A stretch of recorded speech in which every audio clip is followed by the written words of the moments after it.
Welcome everybody to the Norton Planning Board's meeting of Tuesday, May the 21st, 2024. Again, this is a hybrid public meeting, so members of the public and members of the board are welcome to join in person or remotely. In person, we are at the Norton Media Center this evening.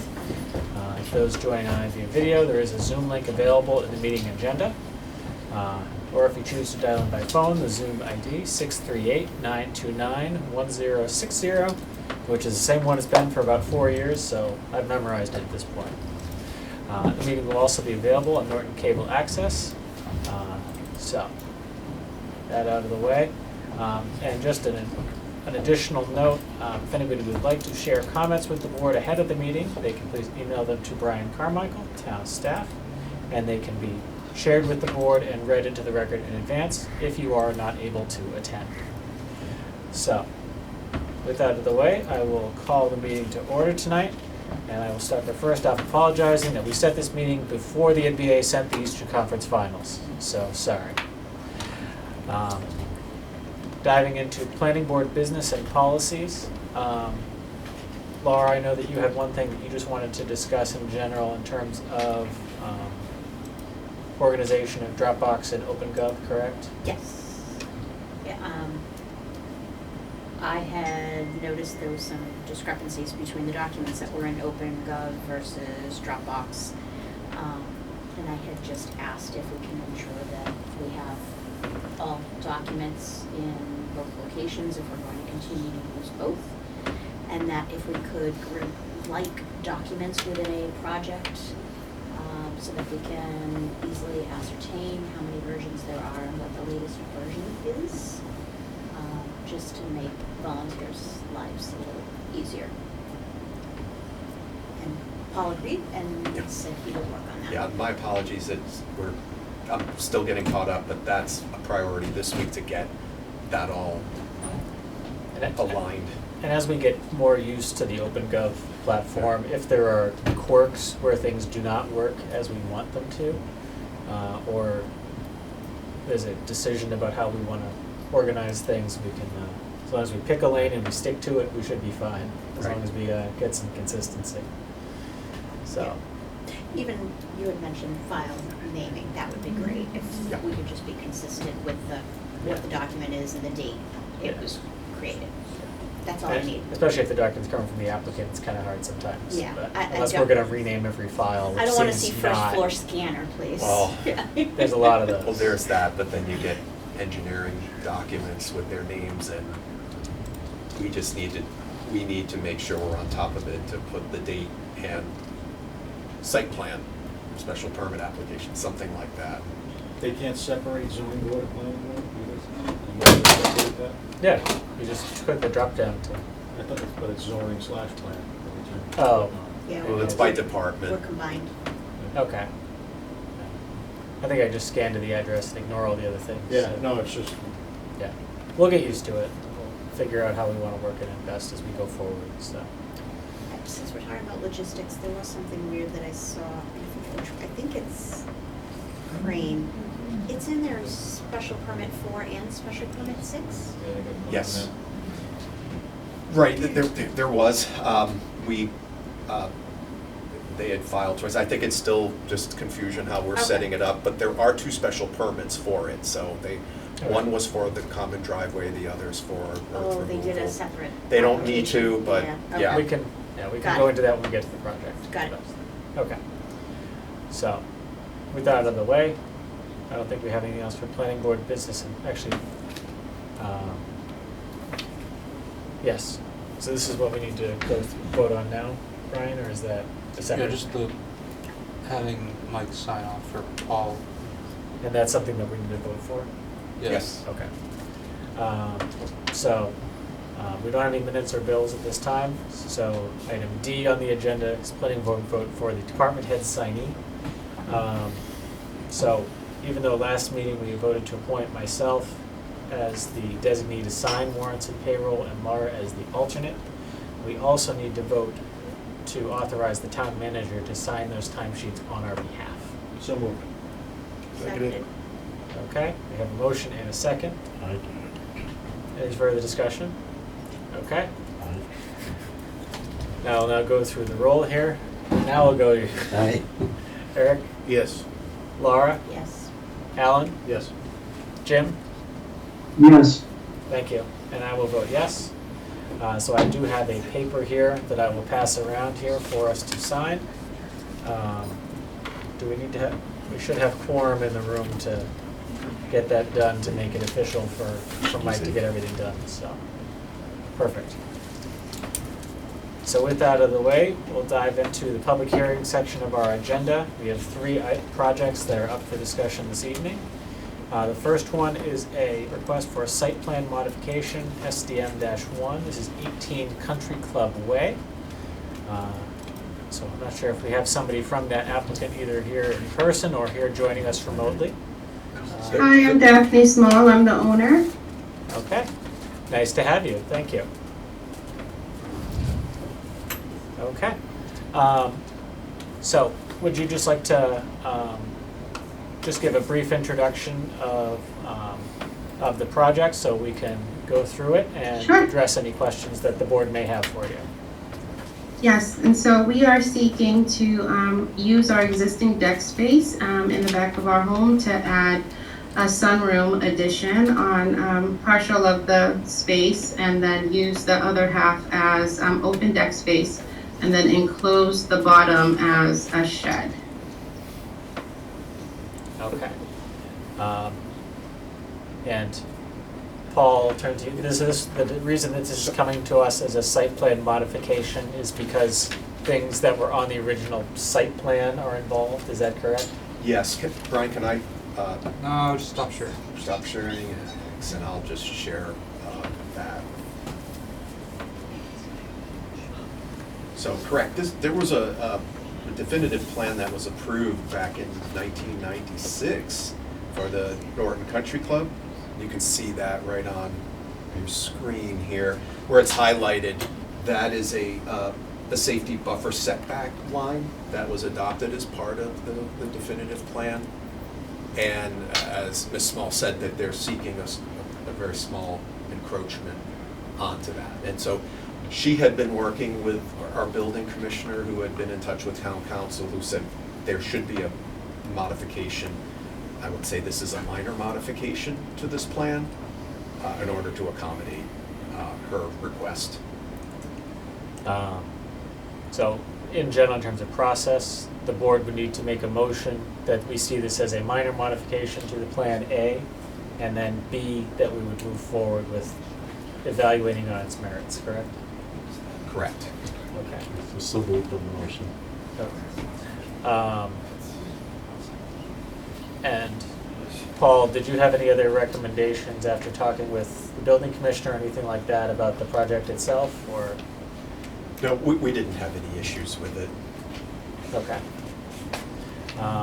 And this also did, and Daphne, correct me if I'm wrong, but last night you received approval, an order of conditions from the Conservation Commission, correct? Yes, I did receive that today from Ms. Hora. Okay. Okay, so Rob, sorry I cut you off there when you had made your initial motion. Is your motion to view this as a minor modification to the site plan? Yes. Okay. Is there a second for that motion? Second. Okay, we have a motion and a second. Is there any further discussion from the board prior to voting on whether to view this as a minor modification to the site plan?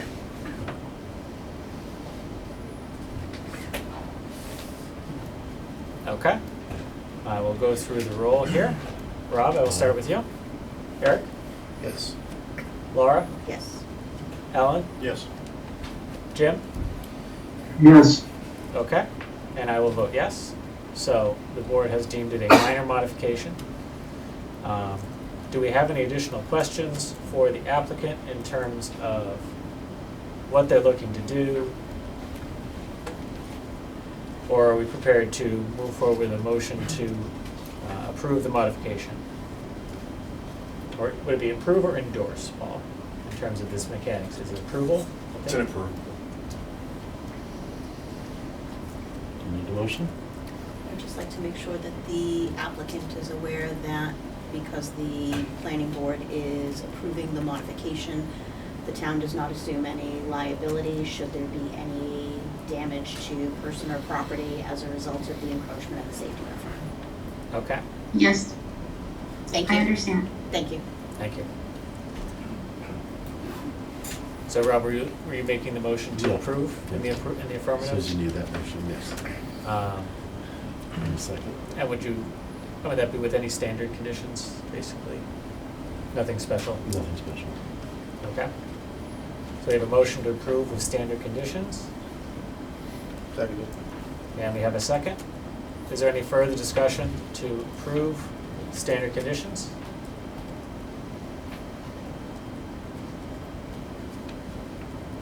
I Okay, have a question. yes. The subdivision modification, does it have to be filed with the Registry of Deeds as well as the order of conditions from the Conservation Commission, or no? Yes, Stephanie, you'd want to, once we issue the decision, which should be later this week or early next week, you would want to file. You have to wait 20 days, but then we'll have the instructions in there, but you'll need to record Okay. that. Okay, because I was going to file the Conservation order of conditions, so I'll just wait and file them together. Okay.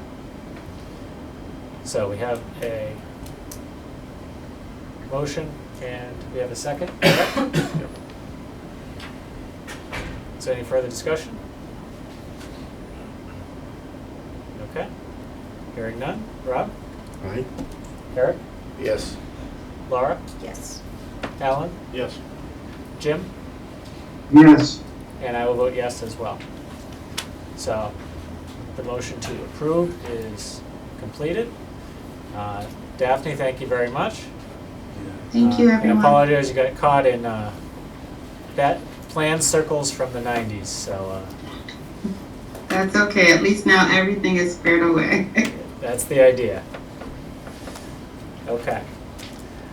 The next item on our agenda is a site plan review, SPR-2, and special permit SP-3. This is for 360 South Worcester Street. And before you get into your presentation, I do want to just give a couple of board members a chance to speak I here. need to recuse myself because I'm in a butter. Okay, thank you, Rob. Same here. Okay. So, Can I just do a quick intro on this? sure. Okay. It'll just be one minute. Thank you. So, just to note, we did have 2 board members who are recusing themselves from this discussion. So we have 4 board members present, in person and remotely, and we do have 1 board member who unfortunately is sick this evening. Paul, if you want to just get a quick introduction? Sure. Just make sure that's, so, at 360 South Worcester, This is still Country Club. yeah, there we go. I'm just trying to give the context of this. This is off of South Worcester, and as you can see, this property lies just to the north of South Worcester Street. Across the street is a residential area. This is immediately adjacent to Thermo King and Home Market Foods is just past that. I also want to just point out one of the challenges in this area is, as you can see, I'm showing the zoning map.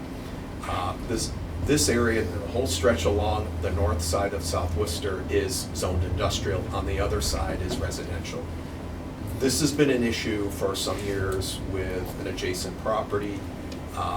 Just want to make sure that's clear, but also that this use that they're proposing, which is essentially a warehouse, isn't allowed by right use here. They are seeking, they need a special permit because of the size of the project. It's over 10,000 square feet, 25 parking spaces, and they triggered a special site plan as well because they're over 2,500 square feet. And then just finally, this is an overall rendering of, not a rendering, but a layout of their proposal. You'll notice, and Michael will go into more detail, but as you can see, there's an extensive amount of wetlands due to the Wading River that's up to the north of them, but working within the upland areas. They've been to Conservation Commission. Michael, you can explain what happened there. So, but in summary, the use itself in an industrial zone is an as-of-right use, but the special permit is tied to the size of the building and the number of parking spaces? Correct. Okay. And as a special permit application, it does need a supermajority of the board, which is 5 members, regardless of whether how many are recused. So to get the special permit, they would need all 5 members available to vote and vote in the affirmative. in this Correct. case. So, even though we do have one board member who is not here this evening, they would be able to review the meeting recording and fill out a Mullen form, so they would be permitted to vote at this point, as long as they are able to follow up with that, fill in the Mullen paperwork, and not miss a second meeting related to this application. So, with all of that out of the way, I will turn it over to the applicant to make their initial introduction. I know we do have a number of people here who are looking to speak from members of the public. So in terms of order of operations, what I'm looking to do is I'll have the applicant. Please, I can't hear you. Sorry, I'll try and project more for you. There's some seats here if you want to come down this way. So, See over here. that's okay. My kids are used to me projecting, so I'll just have to get back in that habit. You're welcome to have my chair. I'll just stand. Right down here. Don't So- set mine, I'm temporary. It's all right.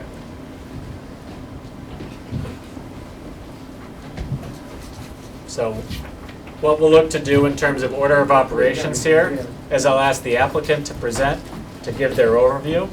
The board will ask questions. After that point, if we don't have any additional questions, I'll ask them to cede the podium. And anybody who would like to come up and make a statement, please can. If you emailed your notes to town staff already, they have been loaded in our folders. We've read them. We received at least 2 today, I believe. So if you've already submitted it, we can definitely confirm that we've got it, that we've read it, and we'll move forward from there. Okay? So with that out of the way, please go ahead. Thank you. So, good evening, everyone. My name is Michael Totor from Civil Environmental Consultants on behalf of the applicant, Patriot Relocation Services. As you mentioned, we're here talking about 360 South Worcester Street. So, quick overview of the project. As Paul mentioned, it's approximately just over 35,000 square foot classified as warehouse use. The applicant is a relocation moving company, so it's not a traditional warehouse use. The applicant's intending moving trucks, furniture comes in, he helps homeowners, businesses, whatever, move equipment from one property to another. Sometimes they store it at this location temporarily. So, quick overview. Overview of the existing conditions of the site, keep on the same graphic. As Paul mentioned, it's on South Worcester Street on the north side. Immediately to the east is the Thermo King truck repair shop, as well as the Home Market Foods distribution just off to the screen to the east. The site's covered with a large number of wetlands. The wetlands we've submitted to Conservation. Conservation has reviewed it and peer reviewed the project, and we actually received an order of conditions last night on the project.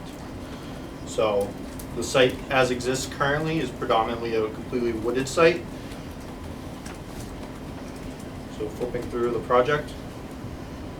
So just going through from an erosion control standpoint of the project, we are providing perimeter erosion controls on the site, so standard silt sock, silt fence, and all the down gradient slopes. We'll have construction entrances on South Worcester Street, anywhere we'll have vehicle access coming in, as well as we'll be following the EPA NOI SWIP ahead of time on the project. And just for everybody else in the room, the SWIP stands for? Stormwater Pollution Prevention Plan. Thank you. So, let's do a second. So as previously mentioned, the building is 35,200 square foot, predominantly of warehouse space. There's a small ancillary, about 1,000 square foot office space within the building. As proposed, we have 37 passenger parking car spaces, so that this exceeds the parking requirements based off the zoning bylaw. The reason for that is the applicant's moving company. So he has all of his moving trucks. Each truck has 2 to 3 operators on the truck. He anticipates he'll have between 30 and 40 users. So those users aren't at the building all day long, they're gone most of the day. In the building during the daytime hours, it's a handful of people, maybe 5, 10 people at most. So on the east side of the building is the more industrial side of the building. There's 5 loading docks as well as 11 parking spaces for larger vehicles. These are not meant for storage of trailers or shipping containers. It's more meant for trucks for the moving company that will be parking overnight hours. So there's not going to be any outdoor storage on this site. Any outdoor storage that will be occurring will be happening inside the building. As was noticed around the perimeter of the site, there's a 24-foot wide drive aisle that goes 360 around the building. This was actually a request by the fire department for 360 access to the building on all sides. We did provide a trip generation. I believe it got shared with you guys today. I will confess that I have not read it yet, so. That's all right. So the highlight of it, the weekday 24-hour, we did follow ITE's traffic code for warehouse, which is much more conservative than the use we're proposing. Generates about 94 total trips throughout the day. So 47 entering, 47 leaving. The peak, when you look at the hours of operation of this site, they work normal business hours. So people arrive in the morning between 7 and 8 a.m. So you have the employees showing up, they come in, they hop in a truck, they leave. At the end of the day, between 3 and 5 o'clock, the trucks will come back. They'll park in the spaces, they may unload if they need to overnight, and then all the employees go home. So really your peak hours are first thing in the morning when the employees are arriving and the trucks are leaving, and in the evening, afternoon hours. The applicant normally, his current business is over in Foxborough. They shut down about 5 o'clock. Occasionally traffic does happen, and a truck comes back around 6 o'clock, but they get in as soon as they can, so they all go home and the facility essentially shuts down.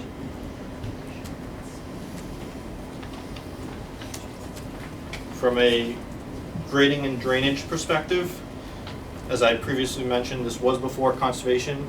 Conservation did review it. They also sent out to a peer review engineer, PGB Engineering. They reviewed this for compliance with Norton as well as the Mass Stormwater Standards. They voted last night to actually issue the order of conditions on this project. So we're not adversely impacting any of the neighbors or onto the street. We're following the same existing drainage patterns on site. We are treating the 1-inch water quality volume as well. The recharge, we're exceeding the requirement for this project by over 3 times the amount. Pat Brennan is not always the easiest peer reviewer, so he catches everything. Yes. From a utility perspective, this site will be on septic. There's not sewer in the area. It is a small septic. We have not yet filed with Board of Health, but we will be. Board of Health was on site when we conducted perk tests and test pits, as well as the conservation agent. It's all sandy materials on site, well draining, less than 2-inch perk rate. So it's a very fast draining, very promising for septic systems, the materials on site. The water has been designed and through the site plan review process, the water department and the fire department has reviewed it. We currently have a loop that goes 360 around the building with 2 connections out on South Worcester Street. We've added additional fire hydrants at the request of the fire department, where those locations may modify based off final architecturals, which the fire department is accepted. And then electric, telecom, gas will coordinate with the local utility providers and the MEP once final architecturals are decided. This building, the office space is intended for heat and AC use, where the overall warehouse is not going to receive AC, just general heating, keep the space operating. So there's not long-term AC chillers or refrigerant running. Any of those units most likely will be located on the roof of the building.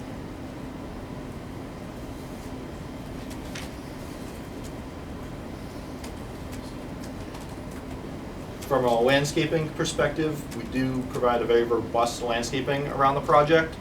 We provide a number of species along the street, including spruce, maple, oak, evergreen, to provide really a dense screening, kind of separating this from the residential to screen the project as much as possible. As Paul previously mentioned, we're asking for a waiver on the driveway width. So zoning bylaw requires a 50-foot driveway for industrial property. On the east side of the building, which is the industrial side, we do have that 50-foot driveway width. Where on the west side, we're currently proposing a 24-foot, basically commercial driveway entrance. That entrance is solely intended for the passenger cars and fire truck access, essentially, which we did run vehicle tracking through the site. Fire truck has no limitations on access. And Paul, the fire department looked at this and. Yes, and they've signed off. But again, they'll look at things again once the building, if this is issued, building permits, so they could change locations of hydrants and so forth. But in terms of access and everything else, then, yeah, They were satisfied with it. thank you. And then additionally, we did run a photometrics analysis on the site. The lighting is split between mostly building mounted features as well as some fixtures on light poles.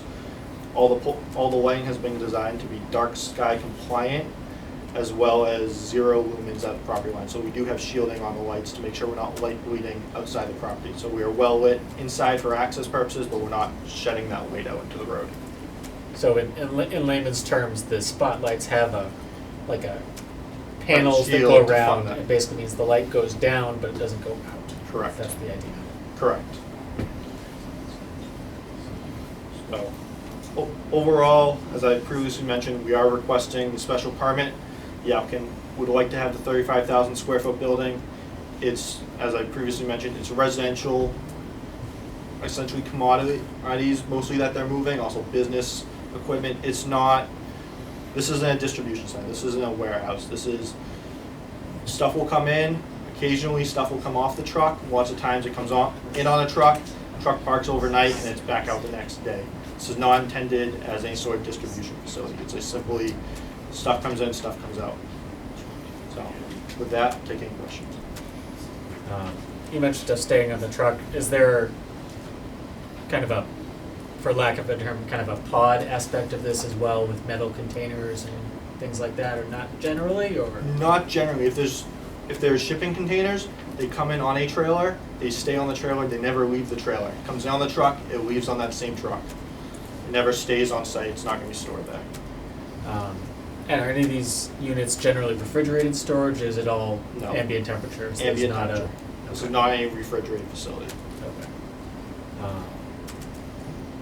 And I don't want to speak for some of the people here in the audience, but I think that you have some residents who are frustrated dealing with one of your potential neighbors.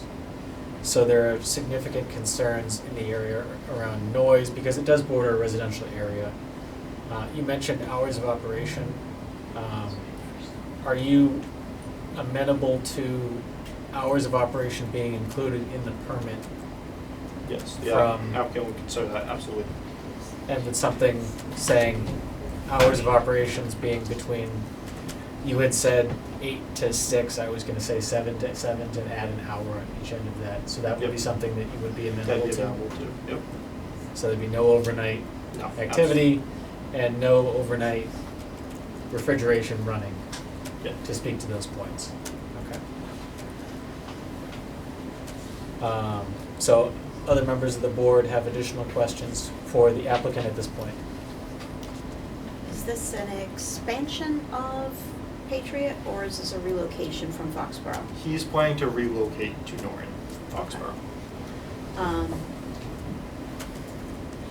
think you had answered the question in terms of residential,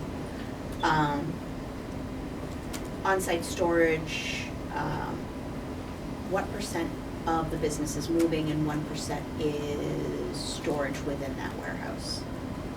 The business is solely focused on moving people. Okay, then So why do you that- need 32,000 square feet?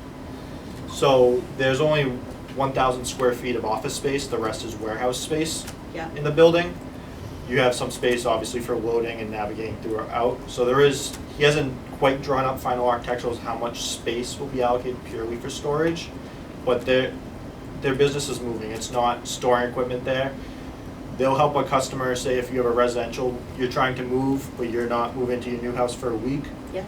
they'll hold your equipment for, or your That's what furniture I'm for- asking. So how much is, you're moving them from one location to the next in a single day, and how much are you storing their belongings overnight? I don't have Or for a those, length of I don't time? have those numbers right now, but I can certainly get those back to you. To Tim's point, I can see where you're currently located. You're off of Route 1. Yep. You're in a commercial and industrial. You have no residential abutters whatsoever. I still would like, ask the town planner to make a call over to Foxborough to make sure there were no complaints with regards to the business in Foxborough. I'm not sure you appreciate where you have chosen to relocate to.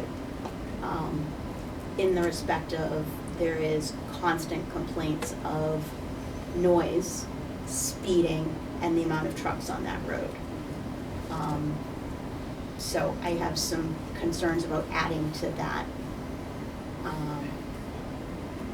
as it is right now. I'd like to know what machinery is going to be used on site, and will it be inside only from the loading docks? Or will there be forklifts and that type of pallet movers? No, if there are forklifts with the operation, 90% of the time, all those forklifts are contained inside the building. It's very rare that they're offloading outside of the building. We have 11 parking spaces, so 11 Yes. trucks we can assume? 11 to 16 in case trucks park at the loading dock overnight. Okay. I am concerned also about the trip generation. Given the location and the traffic on that street, I would be very interested to see what impact on the level of service this business. Yeah, I know we just got the traffic report. Yeah, it's Maybe not even a 4 traffic hours report. ago, so, It's literally just estimates trip generations. There's no, says there's no negligible You've read it more than impact. me, so. Yeah. But there's no demonstration to even calculate what the impact is on level of service for the area. There's Okay. no taking into account other businesses, schools. Background traffic. Yeah. that- And we can prepare one if the board would like to see that. Yeah, I'm not sure if the traffic consultant already did that, it wasn't included in the report, Yeah. or, but No, in terms of, no, It's very basic. no. okay. So are you? If I may, yeah, Yeah. Carlos Scolti, project manager with CEC as well, just part of the team here. I can speak a little bit to the traffic study and the trip generation. So the total, it was 94 trips for the day. The peak hour trips are somewhere around 20 truck trips.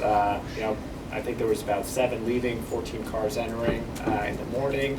And at the end of the day, you've got those 7 trucks coming back and the 14 cars leaving at the end of the day.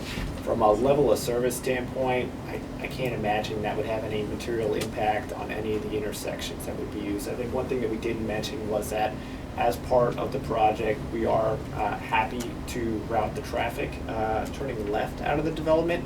So it heads east, leaving this site. So I think that was a consideration. We did meet with various members of the town, I think a little bit more than a year ago, where some of the concerns were raised and incorporated into the project design. So we are happy to restrict the turning movements out of the site. Sure. So. Yeah, sorry, I'm kind of speaking in this direction.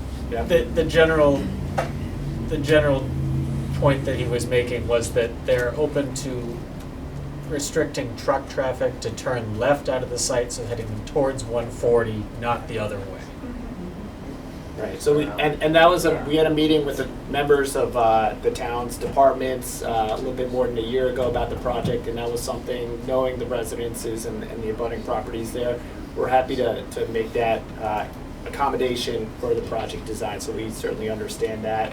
And the other point was just in the peak hours, there's a total of about 20 trips in the morning, and then at the end of the day, of that, it's about 14 cars and 7 trucks. So in the morning, you'll have 14 employees arriving at the site. They'll divvy up however they get into the vehicles, and you'll have 7 trucks leaving. Those are the estimates based on the ITE counts as well as the employee counts that the employer has here. So from a level of service, the impact on any intersections or signalized intersections as you're headed towards 140, we wouldn't expect there to be an impact. Certainly we can, work with the town to see what other studies you have. But I think certainly running an exhaustive traffic study isn't going to really yield much of a different answer than that. But we'll certainly take input from the town and analyze whatever you think is appropriate. Okay, thank you. I think we may, when we get to the end of the discussion this evening, we may look to compile quote-unquote homework for you for the next time that you're here. So. And I think the other point to make too, because a member's not here today, we're not gonna ask for a vote, nor could we vote today. So just to maybe ease everybody's concerns, we're not gonna be asking for that here today. So I wouldn't have entertained one anyway, yeah, so. just to make everybody aware. Okay. So, Eric or Jim, any other questions for the applicant at this time? Otherwise, I would move to members of the public who may be looking to ask questions or make comments. No questions for me. No additional questions at this time. Okay. So, if you don't mind stepping down from the podium. Again, this is a hybrid meeting, so we have people here in person in the room, and we have people here in the Zoom meeting, so I'm going to do my best to go back and forth. I do see that Mr. Welch is looking to speak first here in the room. I don't have to be first, I just make Well, sure. your hand's up, so you get to go up first. Okay. And then I do see 2 hands raised in the Zoom meeting, so I'll go to them next. But Rob, if you want to go, again, just, you have recused yourself, so you're speaking as yourself. Okay. And my first question is just to highlight a point that's actually in your favor, so you'll like it. And to me, Rob, sorry. Okay, the timing of the trucks coming in and out, you were highlighting that, and that you're backing them in at night or late in the afternoon, so in the morning they can pull right out. And so I just want to highlight that should result in there not being a bunch of backup alarms going on early in the morning. They would be in the middle of the afternoon, correct? That would be the assumption, assuming that the drivers do that. Okay. But No, in any fair case, enough. we are talking about 5 o'clock in the evening and 8 o'clock in the morning, and Yeah. not 10 o'clock at night or 4 o'clock in the morning. No, I So- understand that, but it was something that jumped out at me from what he was saying and competition. So I just thought I'd highlight that much, because then my next question is going to be a little tougher. I wanted to ask, what size are these trucks? Are these 18-wheelers or are these box trucks, Okay? for example? I will ask the applicant that in follow-up, so if you want to just keep going, and I'll take a list. Okay. The other thing, is there a diagram I could point to on the screen? Of the Sure, lot? we should be able to share that back up. Paul, were you or Brian sharing before, or was the applicant sharing? Applicant was sharing. Michael has it. Okay. I have it if need be. Okay. So if you want, you could probably just point at the screen behind Yeah. you. It'll be on, This has no link in it. Okay. it's not my TV anyway. Oh, good. Do you need us to zoom in, or is that? No, this Yeah. works. Because what I got to show is more high level. This area out here, it is wetlands, and you can see there. Are you filling in this direction at all? We are filling up to the 25-foot buffer. So no wetland filling, we're staying 25 feet away Yeah, from I all don't the mean in the wetlands. wetlands, I understand this is. And the reason I'm asking is because this area, I know there's a higher area down here, and I was looking at it, and this might just be doable, you know? So I agree with that. But the one thing I wanted to be clear of is right after the edge of here, and I took a picture to pin down exactly where it is. It's right across the end of the driveway from 355. Goes straight in, the ground suddenly slopes up. And this lower area over here is sort of like the neighborhood's catch basin. This area all up over here is higher up. I'm familiar with it because I own the property right here. A lot of the water comes down through. I've done some property things to reroute and some of it to stay over here and not go out in the road, you know.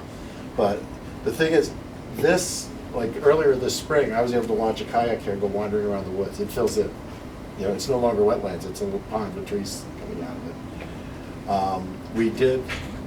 It's been over a decade now, but we had an area of severe flooding. The water actually filled that in and made it up. It was actually up 2 inches over a front door of a house right over here. you know, that we live that close to flooding, and this area here is what saves us most of the time, because water, if you're familiar with the train, you can see exactly what I mean. It goes down that low spot in the woods. There's the Wading River in the back. It goes on and on. So backup alarms and all that aside, the biggest thing, I don't know, is if you're not filling in, it kind of smooths things out for me. And that's what I was trying to figure, like, if this is the driveway 355, then you actually are, because the slope starts right here. If the driveway 355 is over here, you're clean. We can pull up the grading plan if that helps. Yeah. And we can, if you want to touch on that, and I know you already had the peer reviewer for conservation reviewed the stormwater plan, and Yeah, I'm a little the resident. reframe of the simple version of the stormwater law that Norton has is that you can't need to have, compared to a no-build condition, there can't be any increase of runoff leaving the site after you're done. So however much water stayed on the site before or left the site before, you can't be any worse than that once you're done. And I don't think they're gonna have a problem with that, because, I mean, when it rained, I know they're paving it now, but it's a small area, and water fell in there anyways and ran off that hill down in the woods, so. That would happen today. So that's not the concern. It's really just, if you're not filling in that lower area, then you don't affect anything. And if you are filling in that lower area, even at all, then we all get nervous, because it's what keeps our properties from getting flooded. Okay. So would you like to, No. would it be better, and I'm supposed to talk to him, I'm sorry, would it be better if we had this question float and not get answered right now? Do they want a chance to, or how do we do that? I can ask the applicant if they have any comments on it. Is that all of it you had that you wanted to talk about this evening, Mr. Welch? That's gonna be the point I brought up. The rest of this, I mean, there's things we don't like them, but, you know, I'll get to you in a second. Hold on once. you know, it's industrial zoned and that's the way it There's a goes. little brook goes down through there. There is a brook, it's on the other side. I did look at that, and in my opinion, if you don't mind me talking directly to him, I don't think they're hitting that. It was on the lower side on the other thing where I was not sure. He's after that. Okay. It could be on. So, I walk Mr. in Welch, these if woods a you- lot, so I'm kind of an expert on it. Yeah. Real So- knowledgeable. If you want to just step down, I will give the applicant a chance to answer your initial question about just the drainage is- standard size of the trucks, and if they Yeah. want to speak to the drainage now or save that for a future follow-up. Sure. So the trucks, it's a variety of size. It's been sized up to a 53-foot. Patriot Relocation does have some 53-foot trucks, And that's a tractor-trailer? tractor trailer. Okay. But they do have a variety of different sized trucks that they use. But it has been sized for the largest truck that they have operating on site. So you sized it for all tractor-trailers, but in actuality, it's a mix of tractor-trailers and box trucks? Correct. and- Okay, Correct. thank you. In terms of the drainage, we are not filling in any of the wetlands. We stay outside the 25-foot no disturb buffer based off the wetland bylaw in Norton. My question though, and I'm gonna So- just make sure it's I clear. understand what you're saying. Well, let me make sure, because he did, I'm not asking whether or not you're filling the wetlands, I'm asking whether you're filling in any of the lower area out there at all. So, let's just try, if, That's the I know it's, question, though. I know it's, but yeah, all the questions should just need to flow through the chair. So we're Okay. not doing cross-examinations and turning into a few good men. Well, Not that we're then gonna do that, clarify- but, Then Tim, to clarify, I'm asking, are they filling in the lower lying area there at all, not the ones that actually have blue written on them as wetlands? understood. Because the whole So- lower lying area is what affects us. So, if you're comfortable answering that now, if you want to look at the gradient map again in more detail to answer that, that's, So the grading occurs on the side slope. So there is some fill on the side slope. We're not down in the lower area. The lower area is essentially the wetland. That's where the flags are. We are up on the side slope going up that hill, so we are increasing fill in that area. We're also cutting down the top of the hill, the top of that high mounted area. So we are cutting that area down, raising up the side slope a little bit, keeping 3-to-1 side slopes that would be grassed over at the end of the day. okay. Thank you. So I did have some people join the Zoom call, so I'm gonna go to them for the next one. If the people here in person wanna draw straws to see who comes up to the podium next, please feel free to do that. I believe the first person in the meeting room to raise their hand at least according to the order here, the name on the Zoom meeting is Maureen. So I'm just going to ask if you can please unmute and state your name and address. If you'd like to come on video, you can, but you don't need to.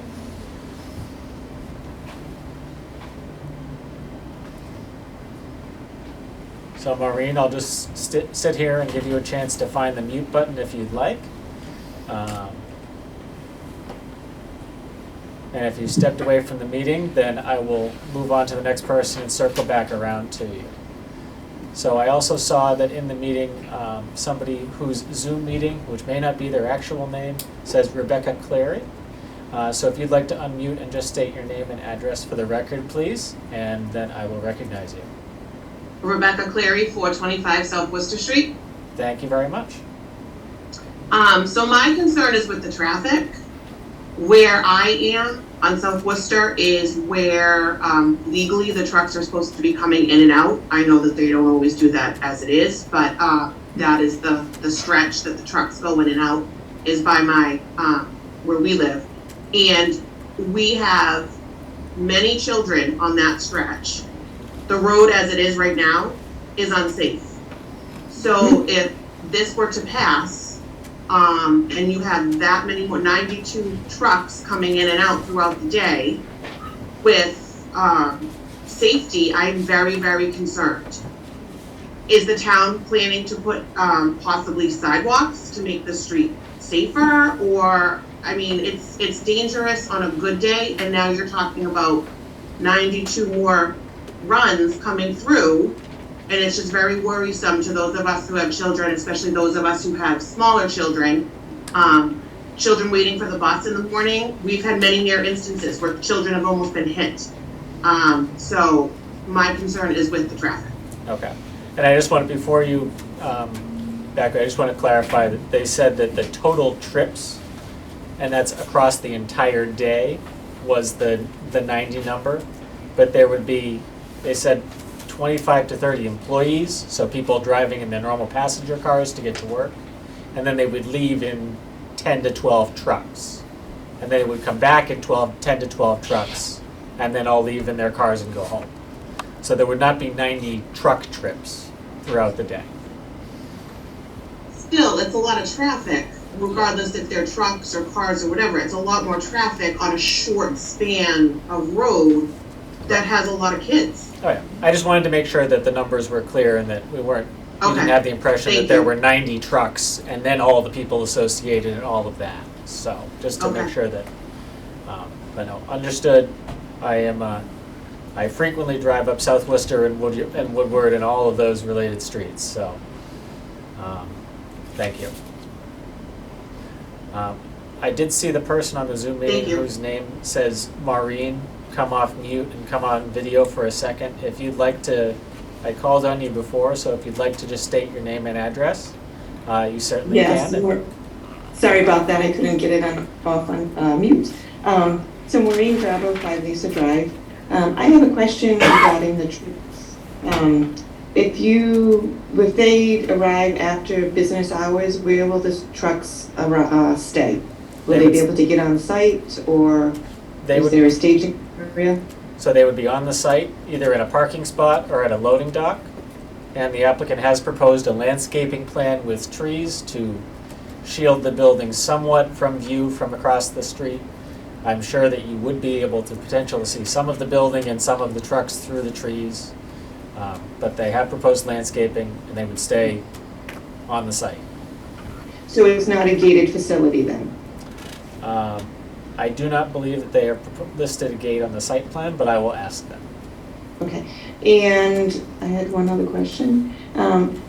This is just sort of, do they have their own drivers only, or will they be also using independent drivers, and how will they know what route to be taking to enter and exit the facility?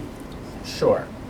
I will follow up with that. I would expect that since the applicant has proposed to restrict trucks to turn left out of the site, that would be something that would have a sign and would be covered in every driver orientation session that they have when they bring somebody on. Yeah. No, I understand that with an employee, but if you're using an independent driver, Understood. you know, Understood. just what I was asking. Understood. Thank you. Hey, thank you. Okay.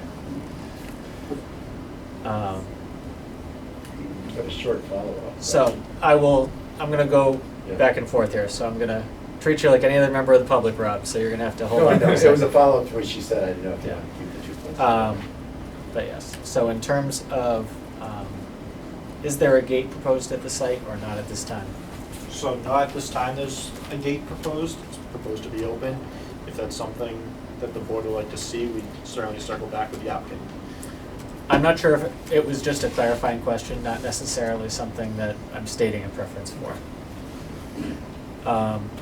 And I'm not sure if you'd like to speak to the comment about whether these are full-time employees or contractors, or how that model generally works. If that's something that you're not sure about, then that's fine.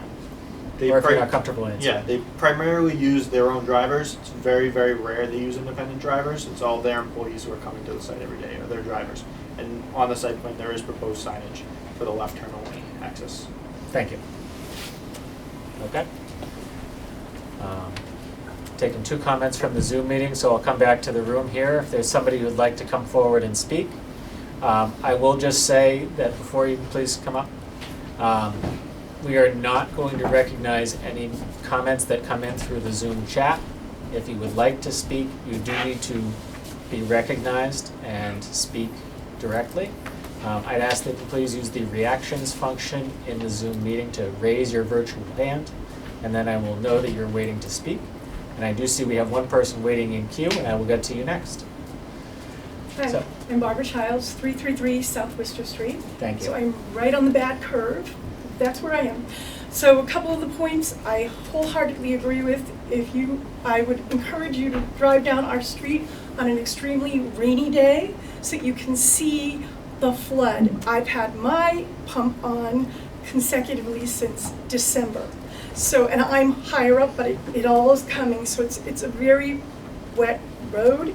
Part of my question was, I looked on the website for Foxborough, the owner, and I see that it says Monday through Sunday. Miss, I'll just ask if you can just sorry. direct the Sure. questions to me. I'm sorry. So I figured he knows all the answers. No worries. All right. You'll ask all the questions. So my question is this Saturdays and Sundays as well? Because we have the competition, and it's low traffic on Saturday or Sunday, because I work during the day, so I don't really have a problem on the weekends. But I see we're moving, would be kind of a weekend event.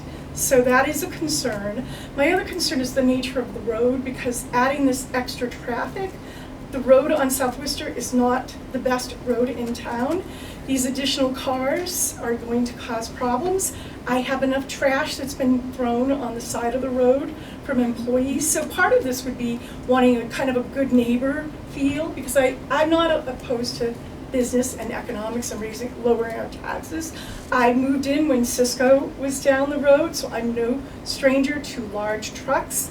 But there's a difference between the Cisco years and the years that we're experiencing right now, and they're not positive, which affects our values. And that is a concern right now for me when I go to resell my house, if I'm having a bad neighbor. So I guess those are part of my concerns, making sure that it was addressed in terms of not going over the bad curve, because again, that is dangerous with the large trucks, and that was something Cisco never did.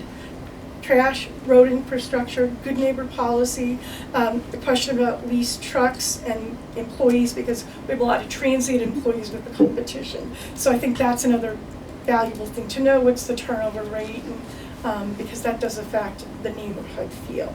So I think those are all my questions for now. Okay, thank you. Thank you. And not to make you make your steps in, but just in terms of the clarification, is weekdays, weekends, all days of the week? No, so we actually just confirmed with the applicant, he couldn't make it tonight, but he did confirm they don't normally work weekends. Okay. So that's a very rarity on their part. But in general, there is the potential for some weekends and the occasional. Very so- occasionally. So in general, I think that I would be hesitant to put a weekdays only on the permit. Yes. Okay. So we have the You don't think you'll be operating on weekends, but who knows what the case is in 5 years. It is has the- to do with when people need to move, so that's why. It's a very rare, they try to do it during weekdays, but there is the rare situation it has to occur on a weekend. Understood. Thank you. So I'll go back to the Zoom meeting and then I'll go back to the people in person here. The Zoom ID is DIGIRD. So if you would like to just come off mute and introduce yourself with your name and address, please. Yes, hello. My name is Dominic Dubralo at 360 South Washington Street, which looks like I'm going to be directly across from this thing. And 361 Washington, sorry. And I just mainly want to know where is this driveway entrance and exits going to be for my driveway? Okay.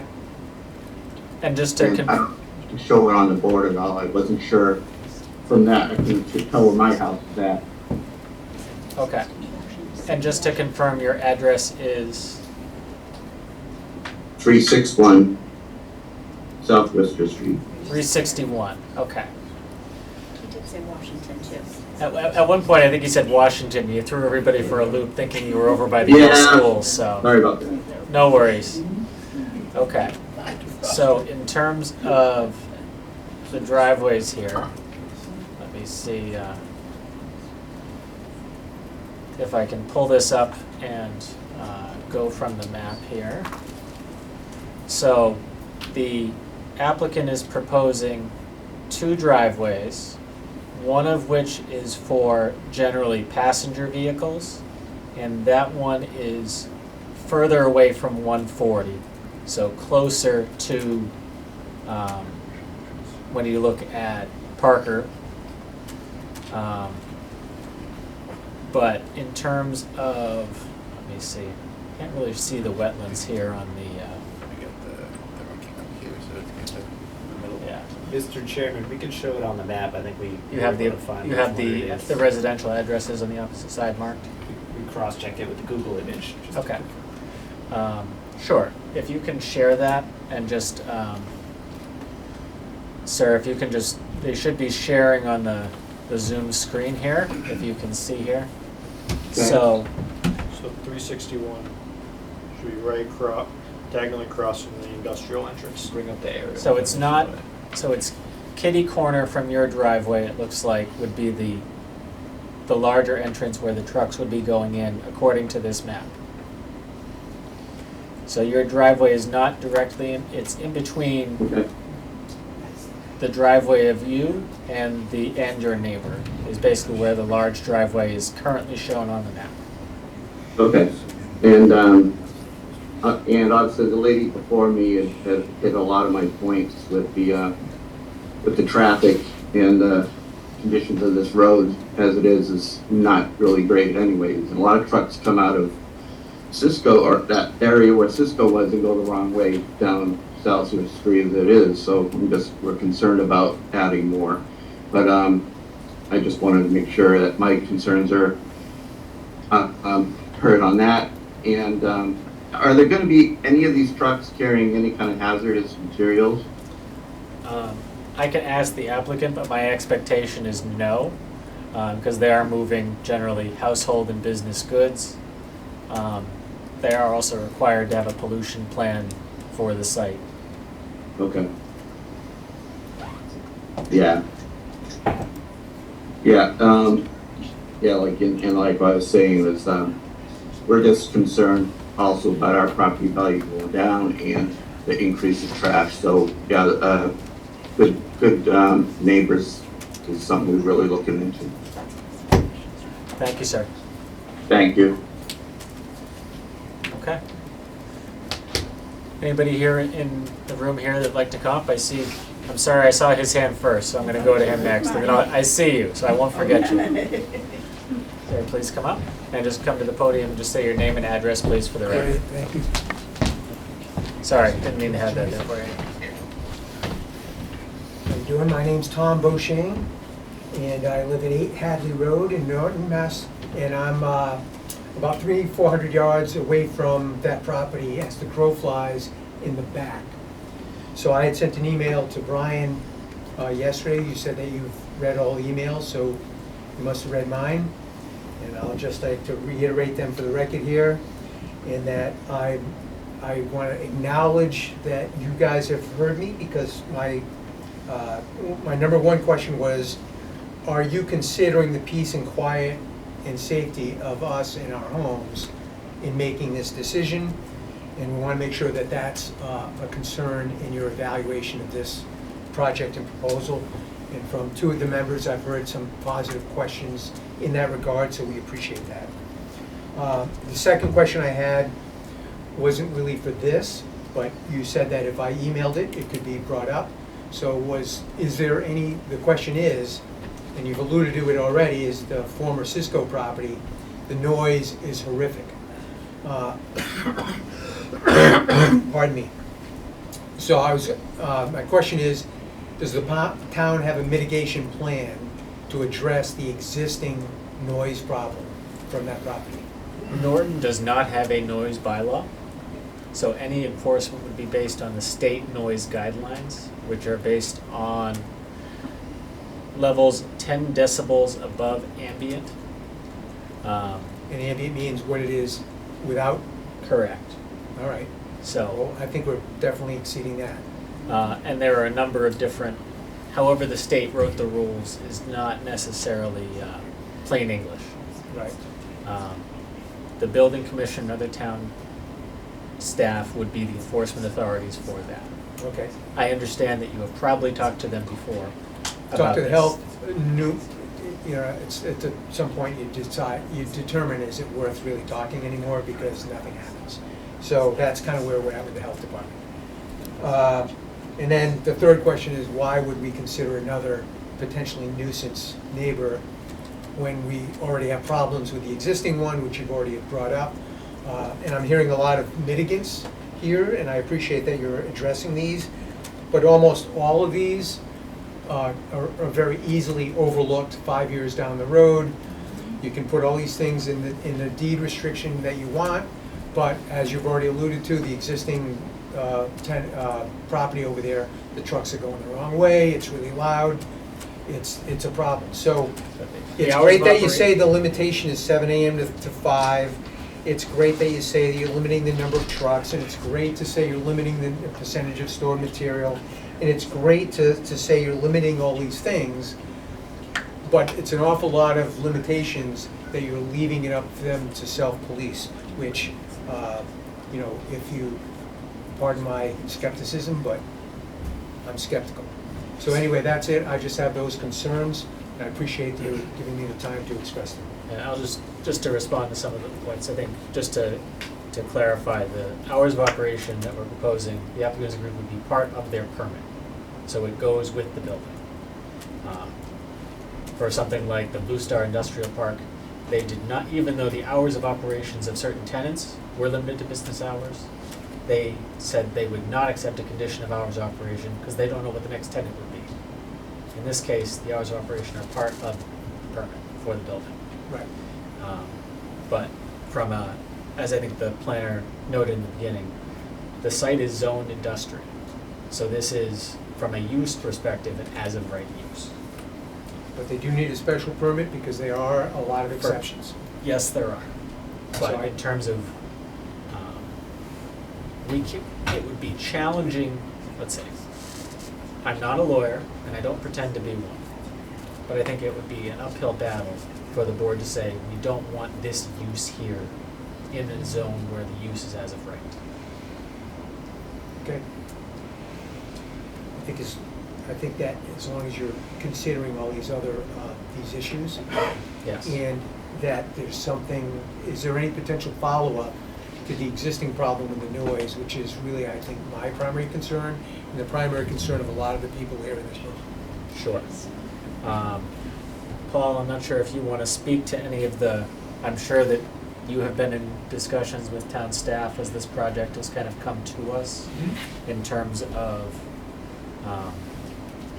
what we have done to try and address things with the neighbor, and in terms of who people should call and what they should do. Right, so I've discussed, as you said, with a few, but particularly the health agent has said noise is his concern because he's our staff most directly involved with the whole market situation in your neighborhood. But they are, Board of Health is our enforcement on it along with the building commissioner. But this was also a concern. Building commissioner? So somebody else in addition to? The Board of Health and the building commissioner. Yeah, but it would be through the Board of Health, but one of the benefits here of putting it in a condition is it can be enforceable. I'm not so certain about the whole market situation. Right. But I know in other areas of town where we've had trucks going against the direction in the plan, town managers called, after he's received complaints, he's called the company, said, we're getting these complaints, and I give them the special permit to say that you can't take a left turn. And so getting any of this mitigation in here gives us a lot more ability to enforce it. If it's in there, and this site or any site, if they're violating it, then that gives us an opportunity to go in and say, you can't be doing that. For this site. That doesn't do anything for the next door. For this site, right. I'm just saying for any of these that have a special permit or site plan conditions, that gives us more legal weight. Okay, thank you very much for your time, appreciate it. Thank you. And I know I had said I wasn't gonna forget you, and I didn't, so please come up.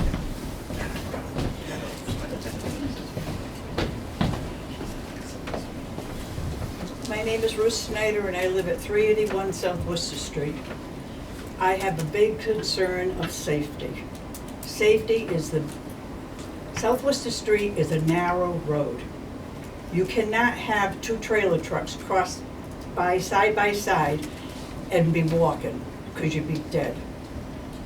This warehouse, I mean, they have all good intentions, but it's wetlands, it's safety, it's noise, it's terrible. I don't mean to bring up other places, but Home Market Foods came to Norton.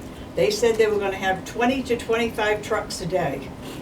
We put a camera out on our tree, and we had 200 trucks in one day. And I'm not lying. And the noise is terrible. And nobody listens. I think their hours of operation should be an order of condition. They are accepting that, yes. Yeah, and I think if they're gonna work Saturdays and Sundays, that should be in there too, because I have lived at South Worcester Street since Fernandes was there. So I've been through hell, let's put it that way. And nobody wants to listen because nothing's in an order of condition. We have argued and argued and argued, and it seems like we're talking to the walls. So my main concern is we have a lot of children, a lot of people walk that road. Safety is a big concern. They plow snow right across into the wetlands. I've seen it happen. There's a lot of things going on that street that people do not understand. And I don't like to complain, and I usually keep my mouth shut, but tonight was my night to come here. So it's a narrow road, it's very dangerous, and I'm afraid. Because like I said, more trucks, whatever, are they big diesel trucks that use their Jake brakes? I mean, it's terrible. I could go on and on and on, and I hope somebody helps us out a little bit. Thank you. Thank you. I'm just gonna try and, sir, yes? I'd like to add a comment. Yes, please come up. And I do see the hand raised in the Zoom meeting, so I'm gonna go back to you in just a second here. That wire has gotten the second person tonight. That's okay. So my name is Kenneth Patello. I live at 6 Lisa Drive. I'm near Mr. Boucher there. Been there for 31 years.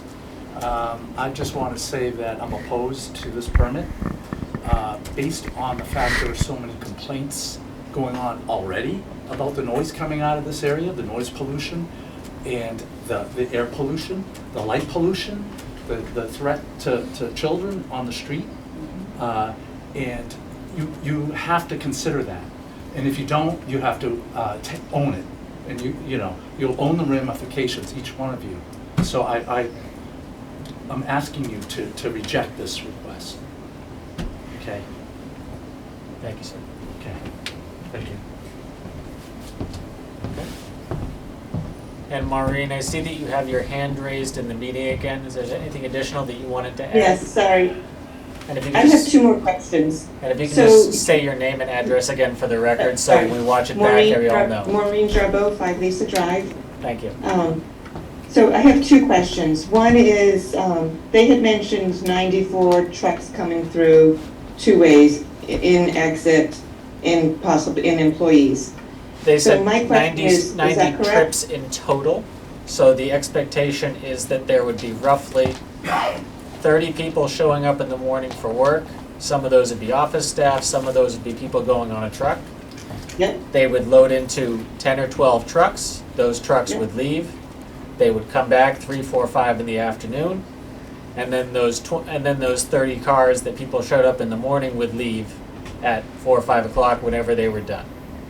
Okay. Do those employees include their Paramount Transportation business that they run also? Because they are both businesses are the directors for both businesses are listed under the Secretary of State Corporation Division. And if you look at their property on 10, I think it's Panis Road in Foxborough, both businesses are located on there. So are they moving both businesses to this location or just one business? Okay, understood. Sorry, I just had to bring it up. And my other question was, it's great to be putting limitations on this business for Paramount, but what happens when they move out of town? Or are they leasing the business, or do they lease the land, or do they own the land and building their own property? But what happens if they move out of town? Do those limitations move to the next business or the next company that moves in? The hours of operation are tied to the permit for the building, so they stay. For the building, okay, okay. Not the business, okay. Thank Correct. you. Okay.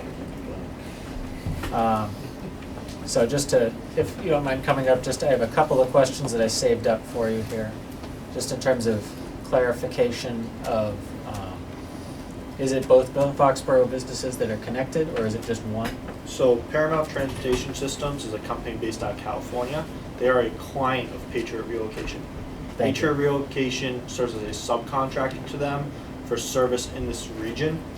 So they are not two companies in the same building. Our client serves as a subcontractor to them. But in essence, the business of both is what you're relocating to this site? Correct. Okay. And just one comment that one of the residents made was in terms of snow being plowed into the wetlands. I don't know if I recall, did you have a snow removal location? There is snow removal location shown on the layout plan. Perfect, thank you. So not going into the wetlands? Correct. Following the, thank you. Okay, and yes, please, miss, if you'd like to come up.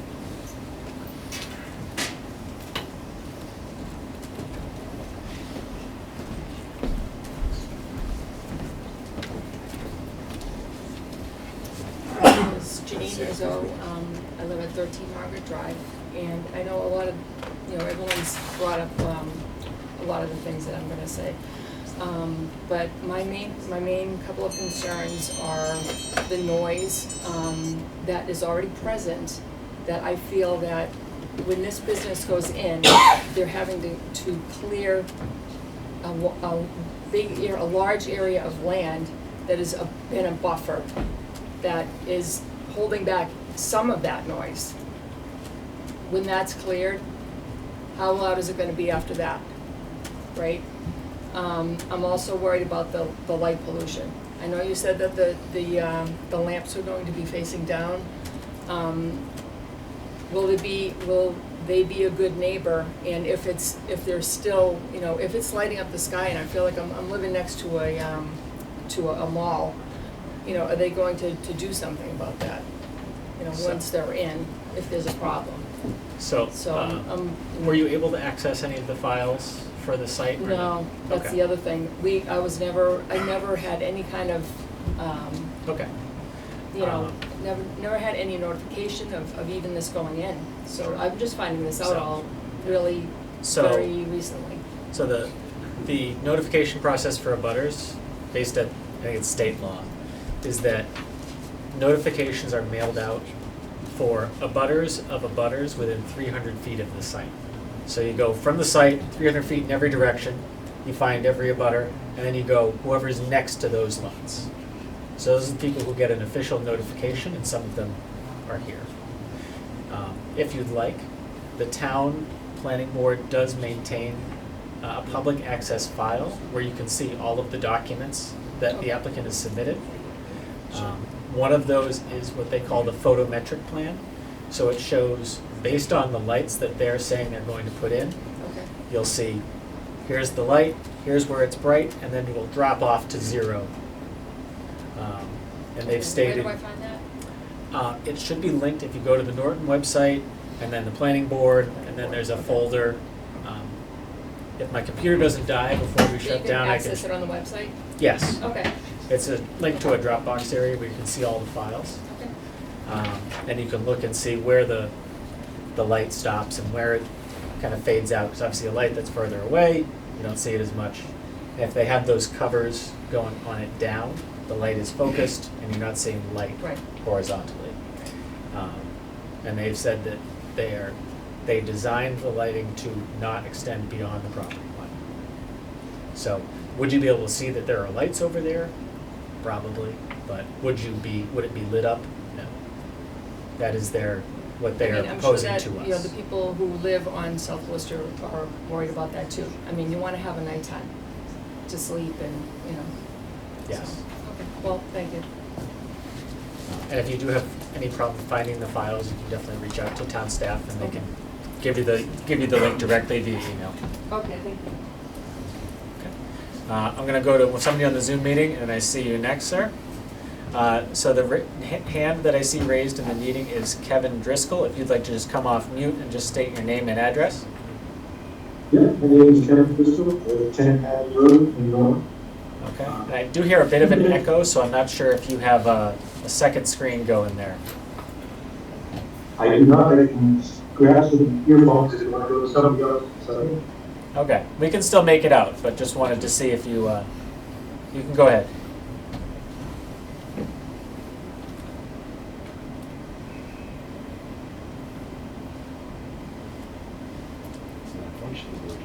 Sir, are you ready to, I'm sorry if I asked you to tweak your audio, now we can't hear you. So I will take ownership of that.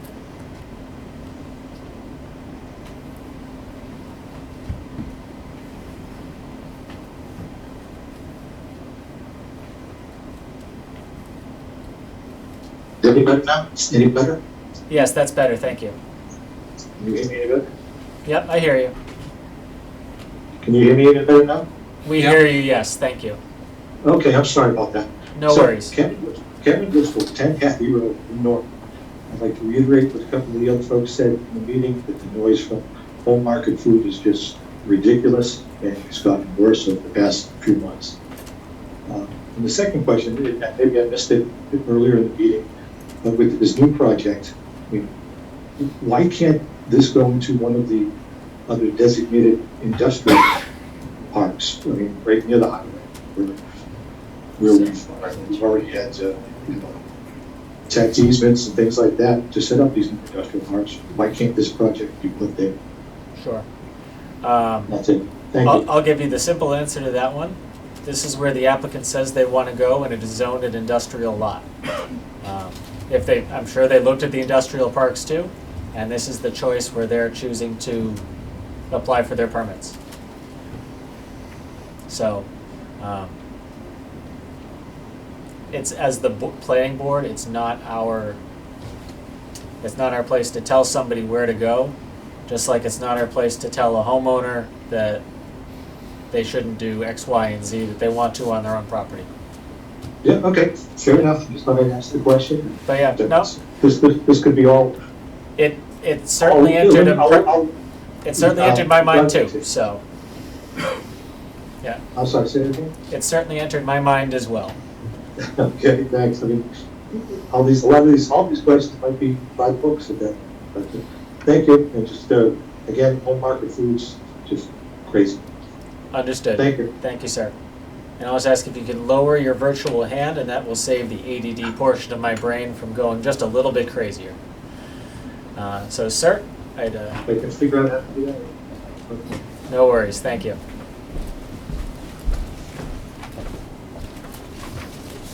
Hi, I'm Bob Hindle, 9 Lisa Drive. Just coming to this word of mouth around the neighborhood, just learned about it. So I agree with